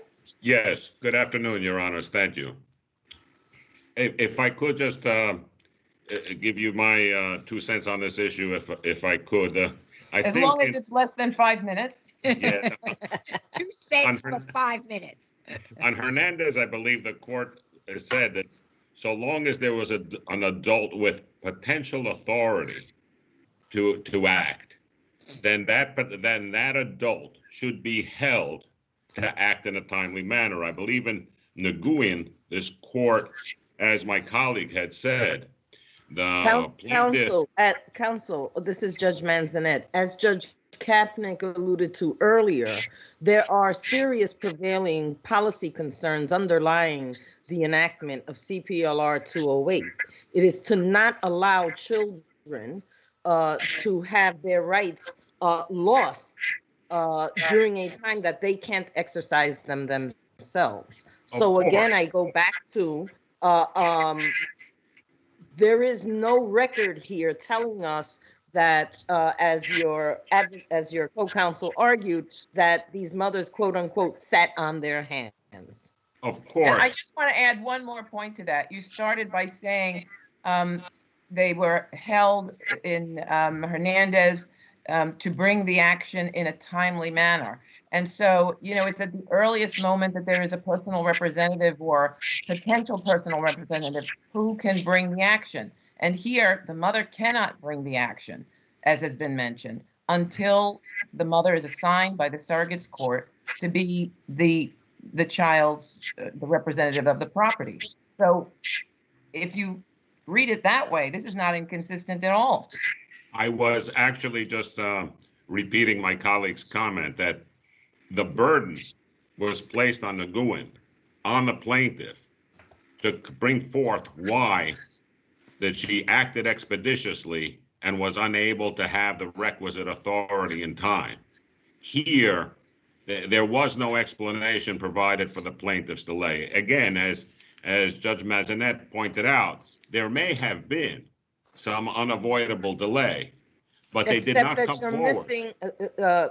Except that you're missing Judge Renwick's point, which is that under Hernandez, that time doesn't begin to run again until a person has the capacity to act. And so until they have the appropriate authority over the property of these children, they cannot act.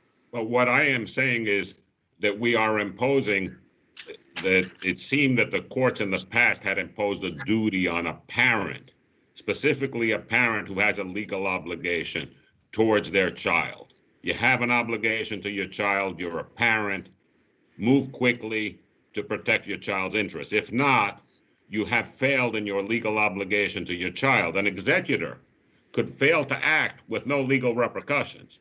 But if a parent fails to act to protect the witness of their child, then that person failed in their legal obligation. And so the child should suffer the repercussion, is what you're saying.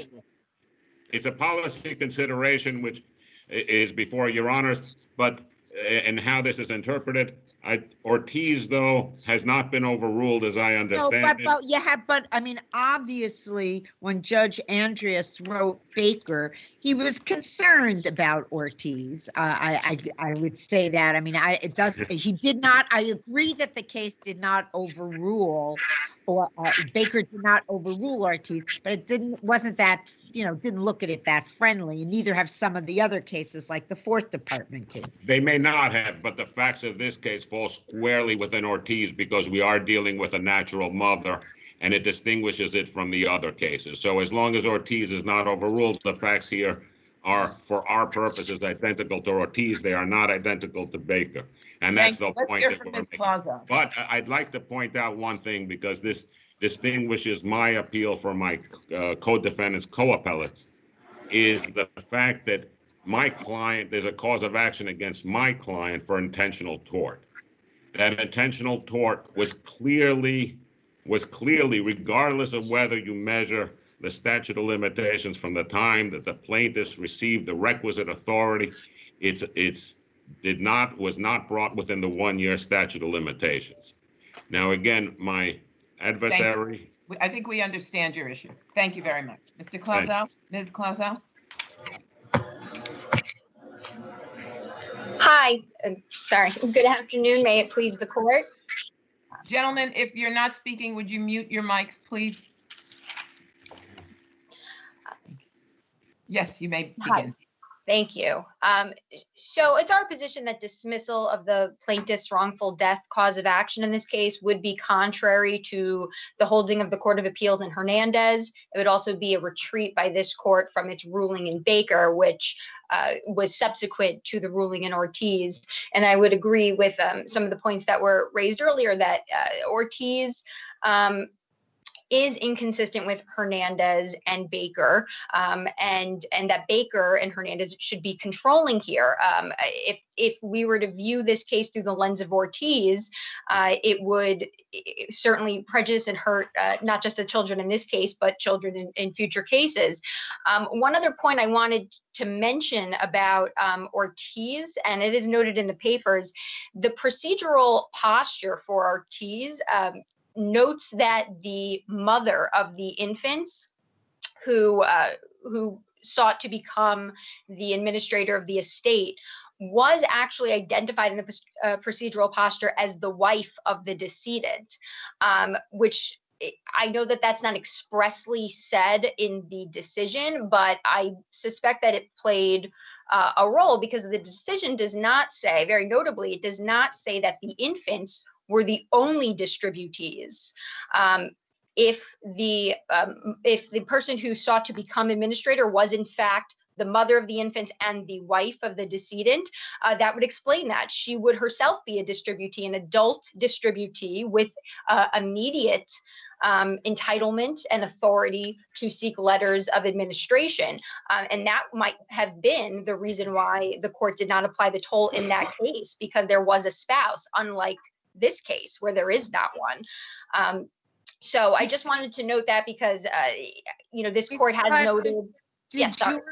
Did your client have some obligation, as the defendants have been saying, to explain why they did not move more expeditiously than they did in becoming or trying to get the designation as the guardian of the property as well as the guardian of the person of the children?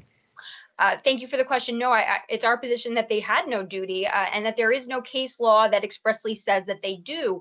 The cases relied upon by the appellants are distinguishable, and there's a few, and I can distinguish them all, and I do in my papers. But one that I want to note is they rely heavily on Nagoyan, and I would say that I disagree with their interpretation of that decision. While the decision does note that there were obstacles and some hurdles, and it took some time for the adults there, the natural mother, to become the guardian of the property. That wasn't the reason that the court applied the toll. The court specifically said in that case, and I'm quoting, it says, "The facts before us are similar," and they meant to Hernandez, "in that the limitations period elapsed before a duly appointed personal representative of the infant's sole distributee could commence the wrongful death action on the infant's behalf."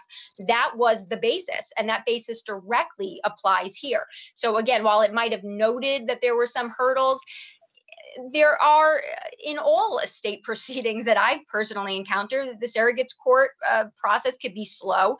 That particular decision noted some of the hurdles, others do not, but it wasn't the reason that the toll was applied in that case. The reason the toll applied in that case and the other cases that defendants relied upon is because the toll applied there because there was no person who a potential personal representative who could have sought letters of administration until there was a guardian of the property appointed. Thank you. Thank you all. Thank you. Thank you very much. First Mercury versus Preferred Contractors. Ms. Gallagher. Yes, good afternoon, Your Honors.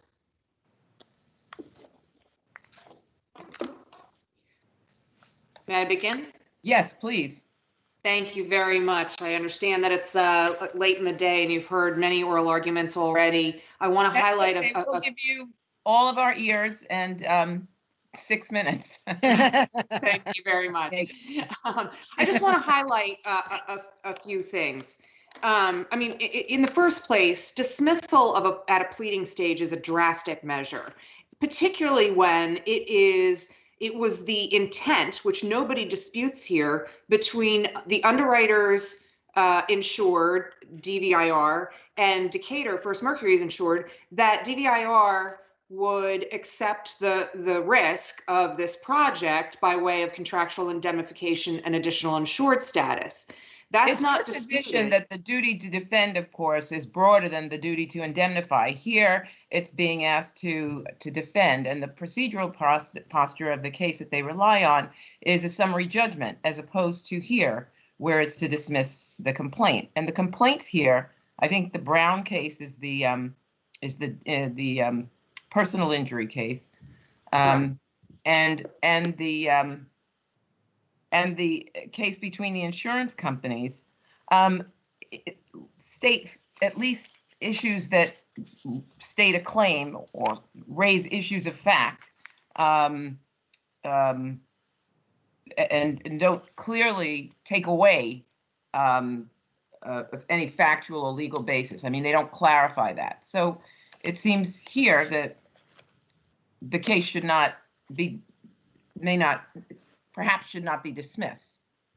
Well, I would obviously totally agree with you, Your Honor. I mean, the danger here with the underlying order is obviously that it would greatly change New York State's precedent on duty to defend. Yes, we were seeking a duty to defend, and all that New York law requires is the potential for coverage under the policy. And Judge Marin clearly, and very respectfully to him, conflated the duty to defend and the duty to indemnify.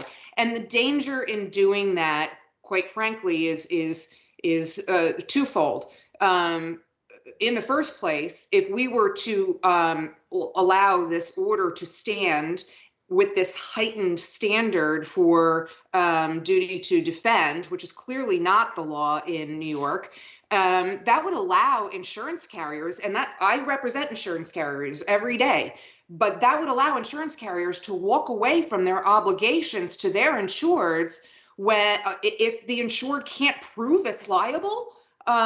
We're only supposed to look at the allegations compared to the policy itself. And by the way, I think that this particular case is a little different as well, because it's clear from the intent between the parties of the underlying action where the risk is discovery complete here. Just to ask, is discovery complete yet? No, not at all, Your Honor. And to be perfectly frank with Your Honor, we did move to re-argue before Judge Marin, who denied, again, based upon Burlington, which Burlington clearly only dealt with the duty to indemnify, not the duty to defend. And wasn't Burlington, I'm sorry to interrupt you, Ms. Gallagher, but wasn't Burlington also a case which was a summary judgment motion? So it was following completion of discovery where liability would be able to be, I think, either have been found, where there was, I think, a finding of liability already at that time.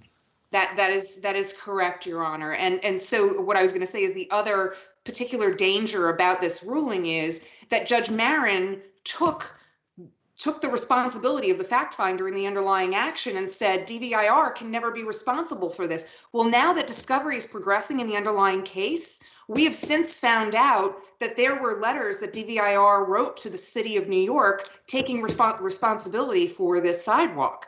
And so that's exactly why dismissal at the pleading stage was wholly inappropriate, because we should have been allowed that discovery from the underlying action and in the DJ action to find out whether or not DVIR had any responsibility. And then certainly underwriters could have moved for summary judgment once discovery was complete.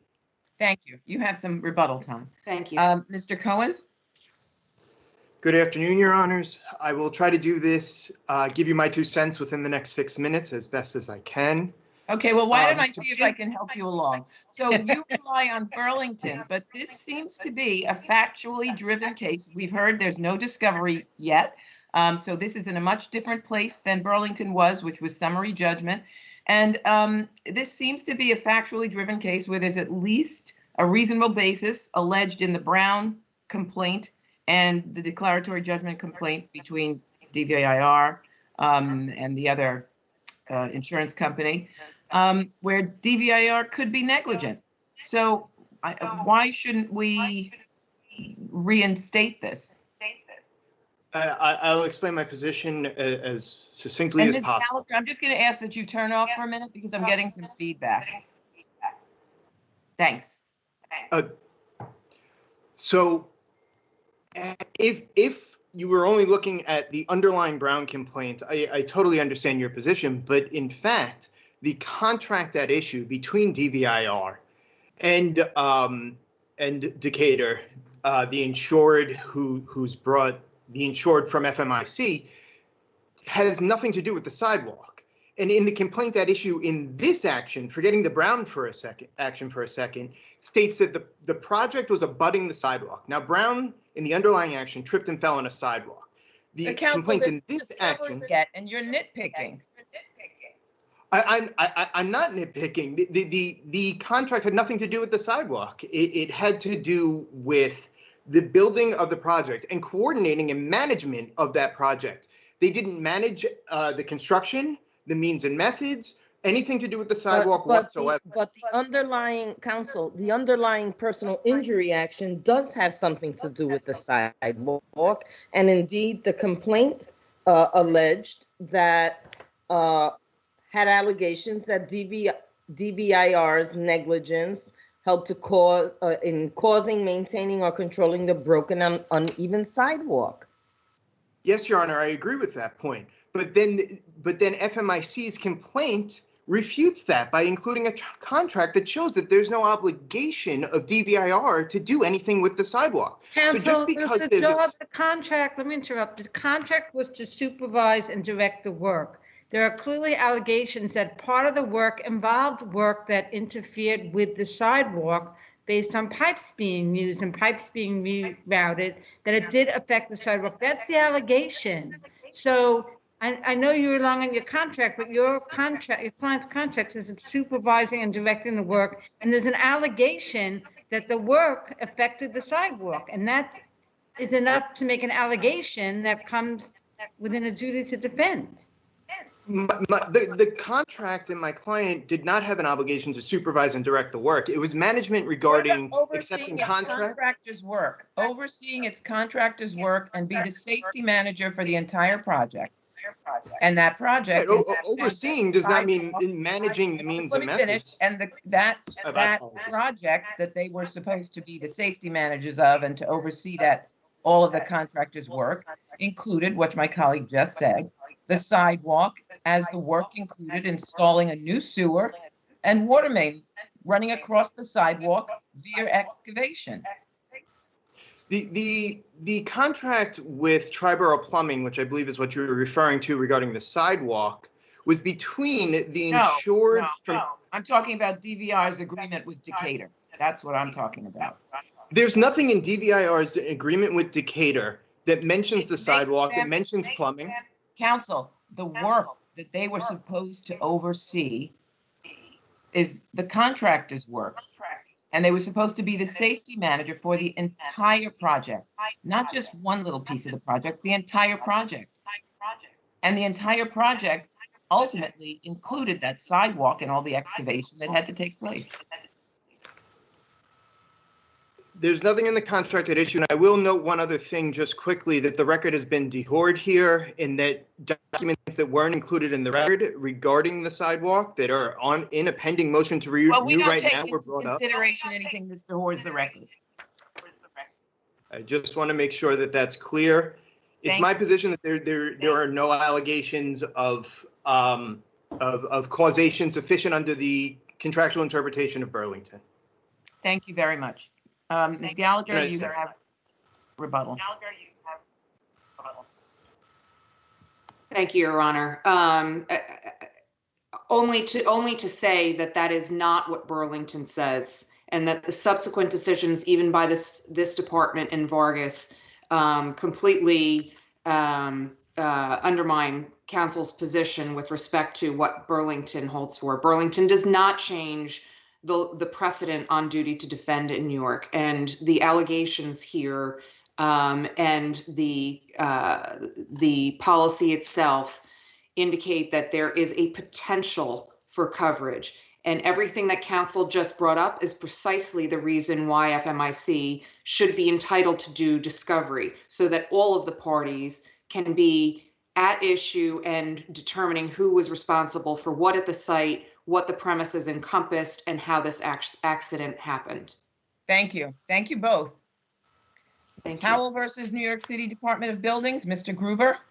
Good afternoon, Your Honors. I'd like to start by bringing this case back to the beginning as to what it started as. This was an attempt by our client, Mr. Howell, to improve his professional standing by obtaining an additional license. I understand that, and it's really unfortunate, but how come there were so many adjournments here where, you know, he never went for the hearing. He was asked to go for a hearing. If he had showed up for the hearing, they might not have. Perhaps that's the case, Your Honor, but what should be the penalty for not showing up for an interview? The Well, it wasn't just that most that, of that right? was It wasn't just that, Yes. because that one would wonder, well, why couldn't they just contact him again? And he had an attorney. Why couldn't they just contact the attorney again? But then they went to the site where he was supposed to have his office, and no one there knew about him, and there was no information readily apparent, as it was supposed to be, indicating that his business was there.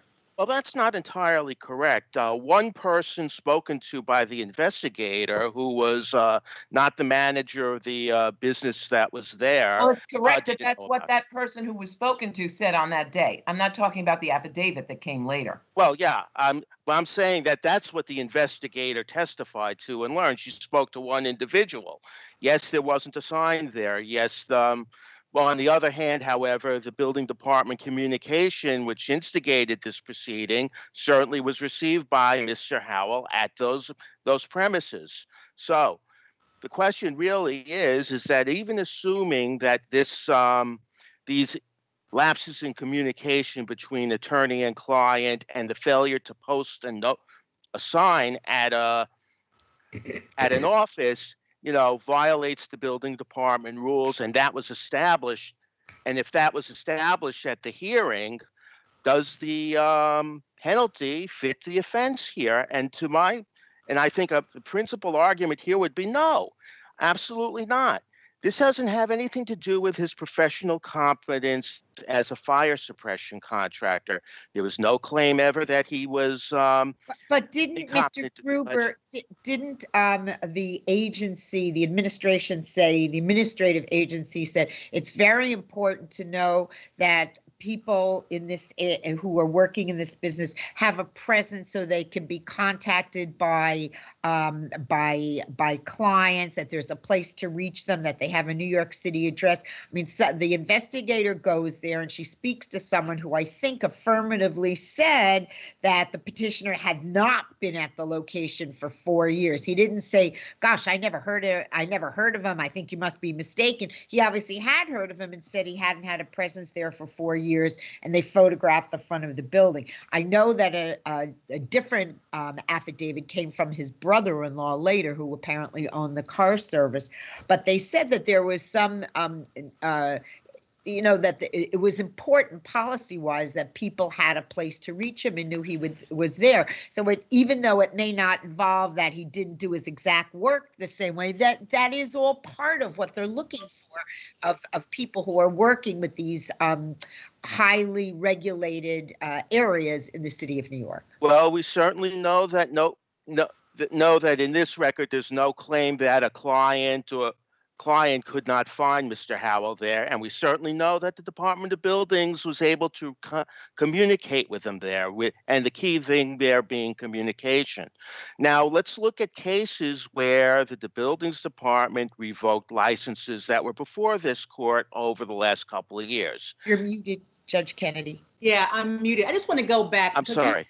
You said that there was a lapse in communication between Mr. Howell and the attorney. I'm not sure that's accurate, because Investigator Torres emailed the attorney September 8th, giving the new date of September 14th. The attorney indicated that he was waiting for his client's reply. So that means that he communicated with Mr. Howell to say, this is the new date. And Howell did not appear. I'm not exactly certain why that's the case, Your Honor, but the question is that again, what should be the consequence of that? Right now, Mr. Howell has not had his license for 26 months. I'm going to go back to the Harvey case this court decided a few months ago. There were they upheld the revocation of a license because there were false statements made to the Departments of Buildings. That particular charge was made in this case by the Department of Buildings. It was unable to prove it. Counsel, is your client prohibited from reapplying for his license now? I don't know that particular part of the regulations well enough to answer that question. I do know that, however, he tried for a plumber's license once upon a time and he reapplied for that. So I suspect he might be able to do so at some point. Okay, Ms. Steiner? Thank you. Good afternoon, Your Honors. Julie Steiner for the Department of Buildings. The DOB's determination to revoke petitioner's license was supported by substantial evidence. With respect to failing Counsel, is this somewhat harsh? This is this man's livelihood. It's not what there were no complaints. He was seeking to advance to be a master plumber, but there was never anything, no complaint. And I'm sure that given the investigations, if there was one, it would have been brought to light. So doesn't this seem to be rather harsh result here? Your Honor, I understand the court's concern that that he's claiming that this is his sole livelihood, and that might be true. But this court has never held that that would be the reason that someone's license could not be revoked, particularly in a circumstance such as this, where he, since 2014, so for about 2 years, we were seeking to investigate or to have an investigative interview with him to discuss his business practice. And he failed to appear, first by himself, then when he had an attorney. And that very last date, he never even showed, never even asked for an adjournment. The ability for us to investigate his businesses and his business practices and his license, this goes to his trustworthiness. And that's the policy behind this. The DOB can still revoke a license, and it says so straight in the administrative code. Question. No, that's not the issue. No question that they can do what they did. Yes. The question is the result. No, we believe, Your Honor, that it is not shocking to the conscience here, given that the two things that he was charged with and the substantial evidence found that he failed to appear for an investigative interview and did not have an established place of business in the city. Again, that goes to his trustworthiness. He did have someone, you mean the person wasn't found to be credible, because he did have someone went out of their way to say, yes, he has. He puts his plaque up in the back of our auto body shop. He has his brother-in-law claim that there was a sign there and that there was a license posted, but it had somehow interestingly disappeared. But the ALJ was within his province to find that that was incredible. And when you have the DOB investigators' site visit, plus her contemporaneous memorandum, plus the interview or the discussion with that employee that says, yeah, he used to be here, but he hasn't been here for 4 years. That clearly shows that, and as Justice Kaepernick pointed out, we can't reach him, nor can the public reach him. And the fact that there might not have been any complaints is irrelevant. The fact of the matter is that he didn't show up for these interviews so that we could investigate and discuss some discrepancies in an application. He never testified before the ALJ, which actually shows that it's kind of a little suspect. The ALJ drew a negative inference against them. He had an opportunity to mitigate this, to explain why he didn't appear, to explain why he didn't have established business, but he never did. So all we have. Yes, Your Honor. So thank you. Mr. Gruber? Yes, very briefly. On page 9 of the record, which is a part of the petition in this transferred Article 78 proceeding, there's a statement that Petitioner's Counsel admitted at the hearing that he alone declined meetings with DOB investigations because of his unavailability, and one of those dates was September 14th, 2016. The other point I'd like to make here is that, again, this is not anything where there was ever any allegation that suggested that Mr. Howell, in declining to be interviewed, assuming he affirmatively declined, threatened the public safety. This doesn't call in his ability or to his work to perform his work. Perhaps, the Corporation Counsel is right, and the impact of a loss of a license alone isn't enough for this court to undo a revocation. But this court does have the power to look and see whether or not something is fair, whether it in fact shocks the conscience. And under the circumstances, when there has been no finding of a false statement to the Department of Buildings, and where there has been no threat to the public safety or the safety or anything which interfered with adversely affects the relationship between the contractor and his client, no client complaints, then a permanent revocation of a license is exceptionally harsh. Unless the court has any further questions, thank you and Happy New Year. Thank you, and same to you. Thank you both. Dixon versus Some Realty. Good evening, Your Honor. Good evening. Okay, so I think I'll just try to, since I think we're the last of the year, as my understanding is. You are. I will do my best. I'm going to just cut to the chase. I think this is a very narrow issue in this case. Judge Silver, in his decision, decided that we made a prima facie case, entitlement for summary judgment, and found an issue of fact based upon essentially the plaintiff's affidavit, which we contend contradicted her deposition testimony. And the expert's affirmation that was submitted in opposition to our motion relied on the relied on the affidavit that contradicted the deposition testimony. And in Judge Silver's decision, he states that allowing the plaintiff's affidavit relies on a case Lewis v. Kimmelman. So this is just I'd like to cut to the chase. Sure. I know you cited a lot of cases, but this case is very unusual and different than those cases because here she said one thing at her deposition, she took a bathroom break, and then she came back and said something completely different. And the expert's relying on the different thing, but it was still said in her deposition. So the affidavit's not contradictory with the second half of her deposition, even though it's contradictory with the first half. So doesn't that make all the cases that you're relying on an opposite then with respect to that issue? So I respectfully disagree. I think the only change really in her testimony, Your Honor, was initially she had testified that she stood there for 30 seconds before she made another move, and she shortened the time. But regardless, there is an interruption in the way that she walked down.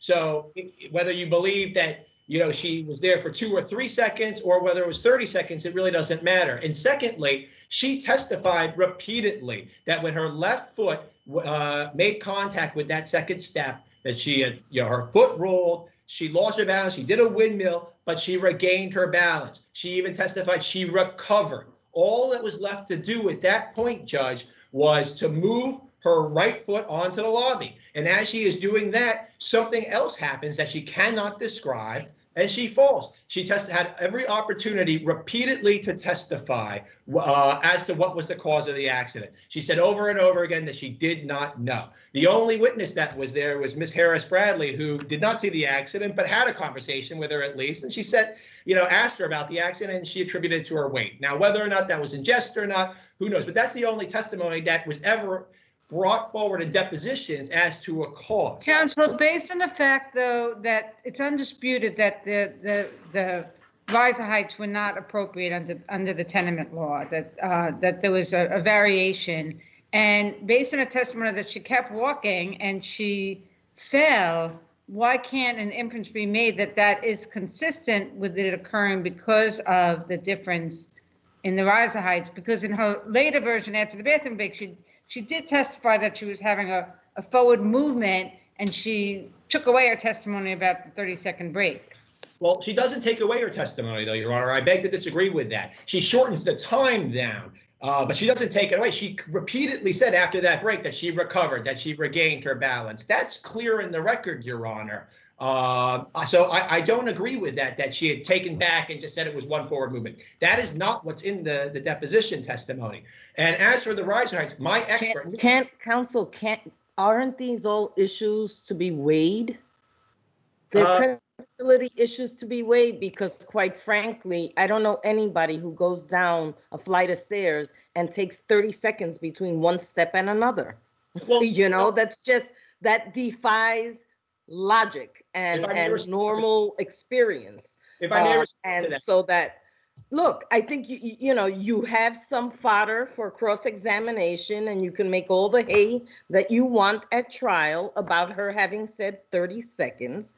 But it is not unusual for people to really be terrible at being able to estimate how long one thing took from 1 second to another in these kind of situations. And I agree with you, Your Honor. As I was prepping somebody very recently about a car accident case, and he said, well, how much time passed between entering the intersection? He said, well, 10 seconds. And I counted to him out 10 seconds. I said, would you agree with me that that was an eternity, Your Honor?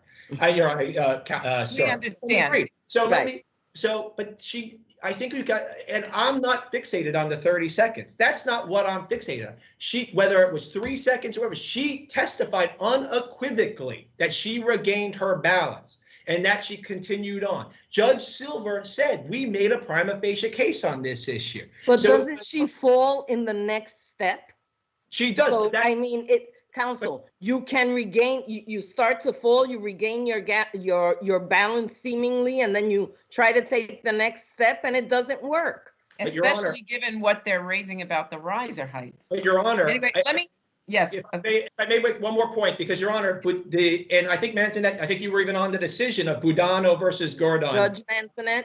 Yeah. Yes, I think you were even on this decision where you can't just say riser height and that's enough. You have to actually make the proximate cause. And she doesn't do that at her deposition. She does not assign that as a reason. She does not know why she fell until after the expert and her confirm. Are you saying that now lay people who fall on steps are supposed to understand the engineering dynamics of risers not being even and what that does to the mechanics of the body?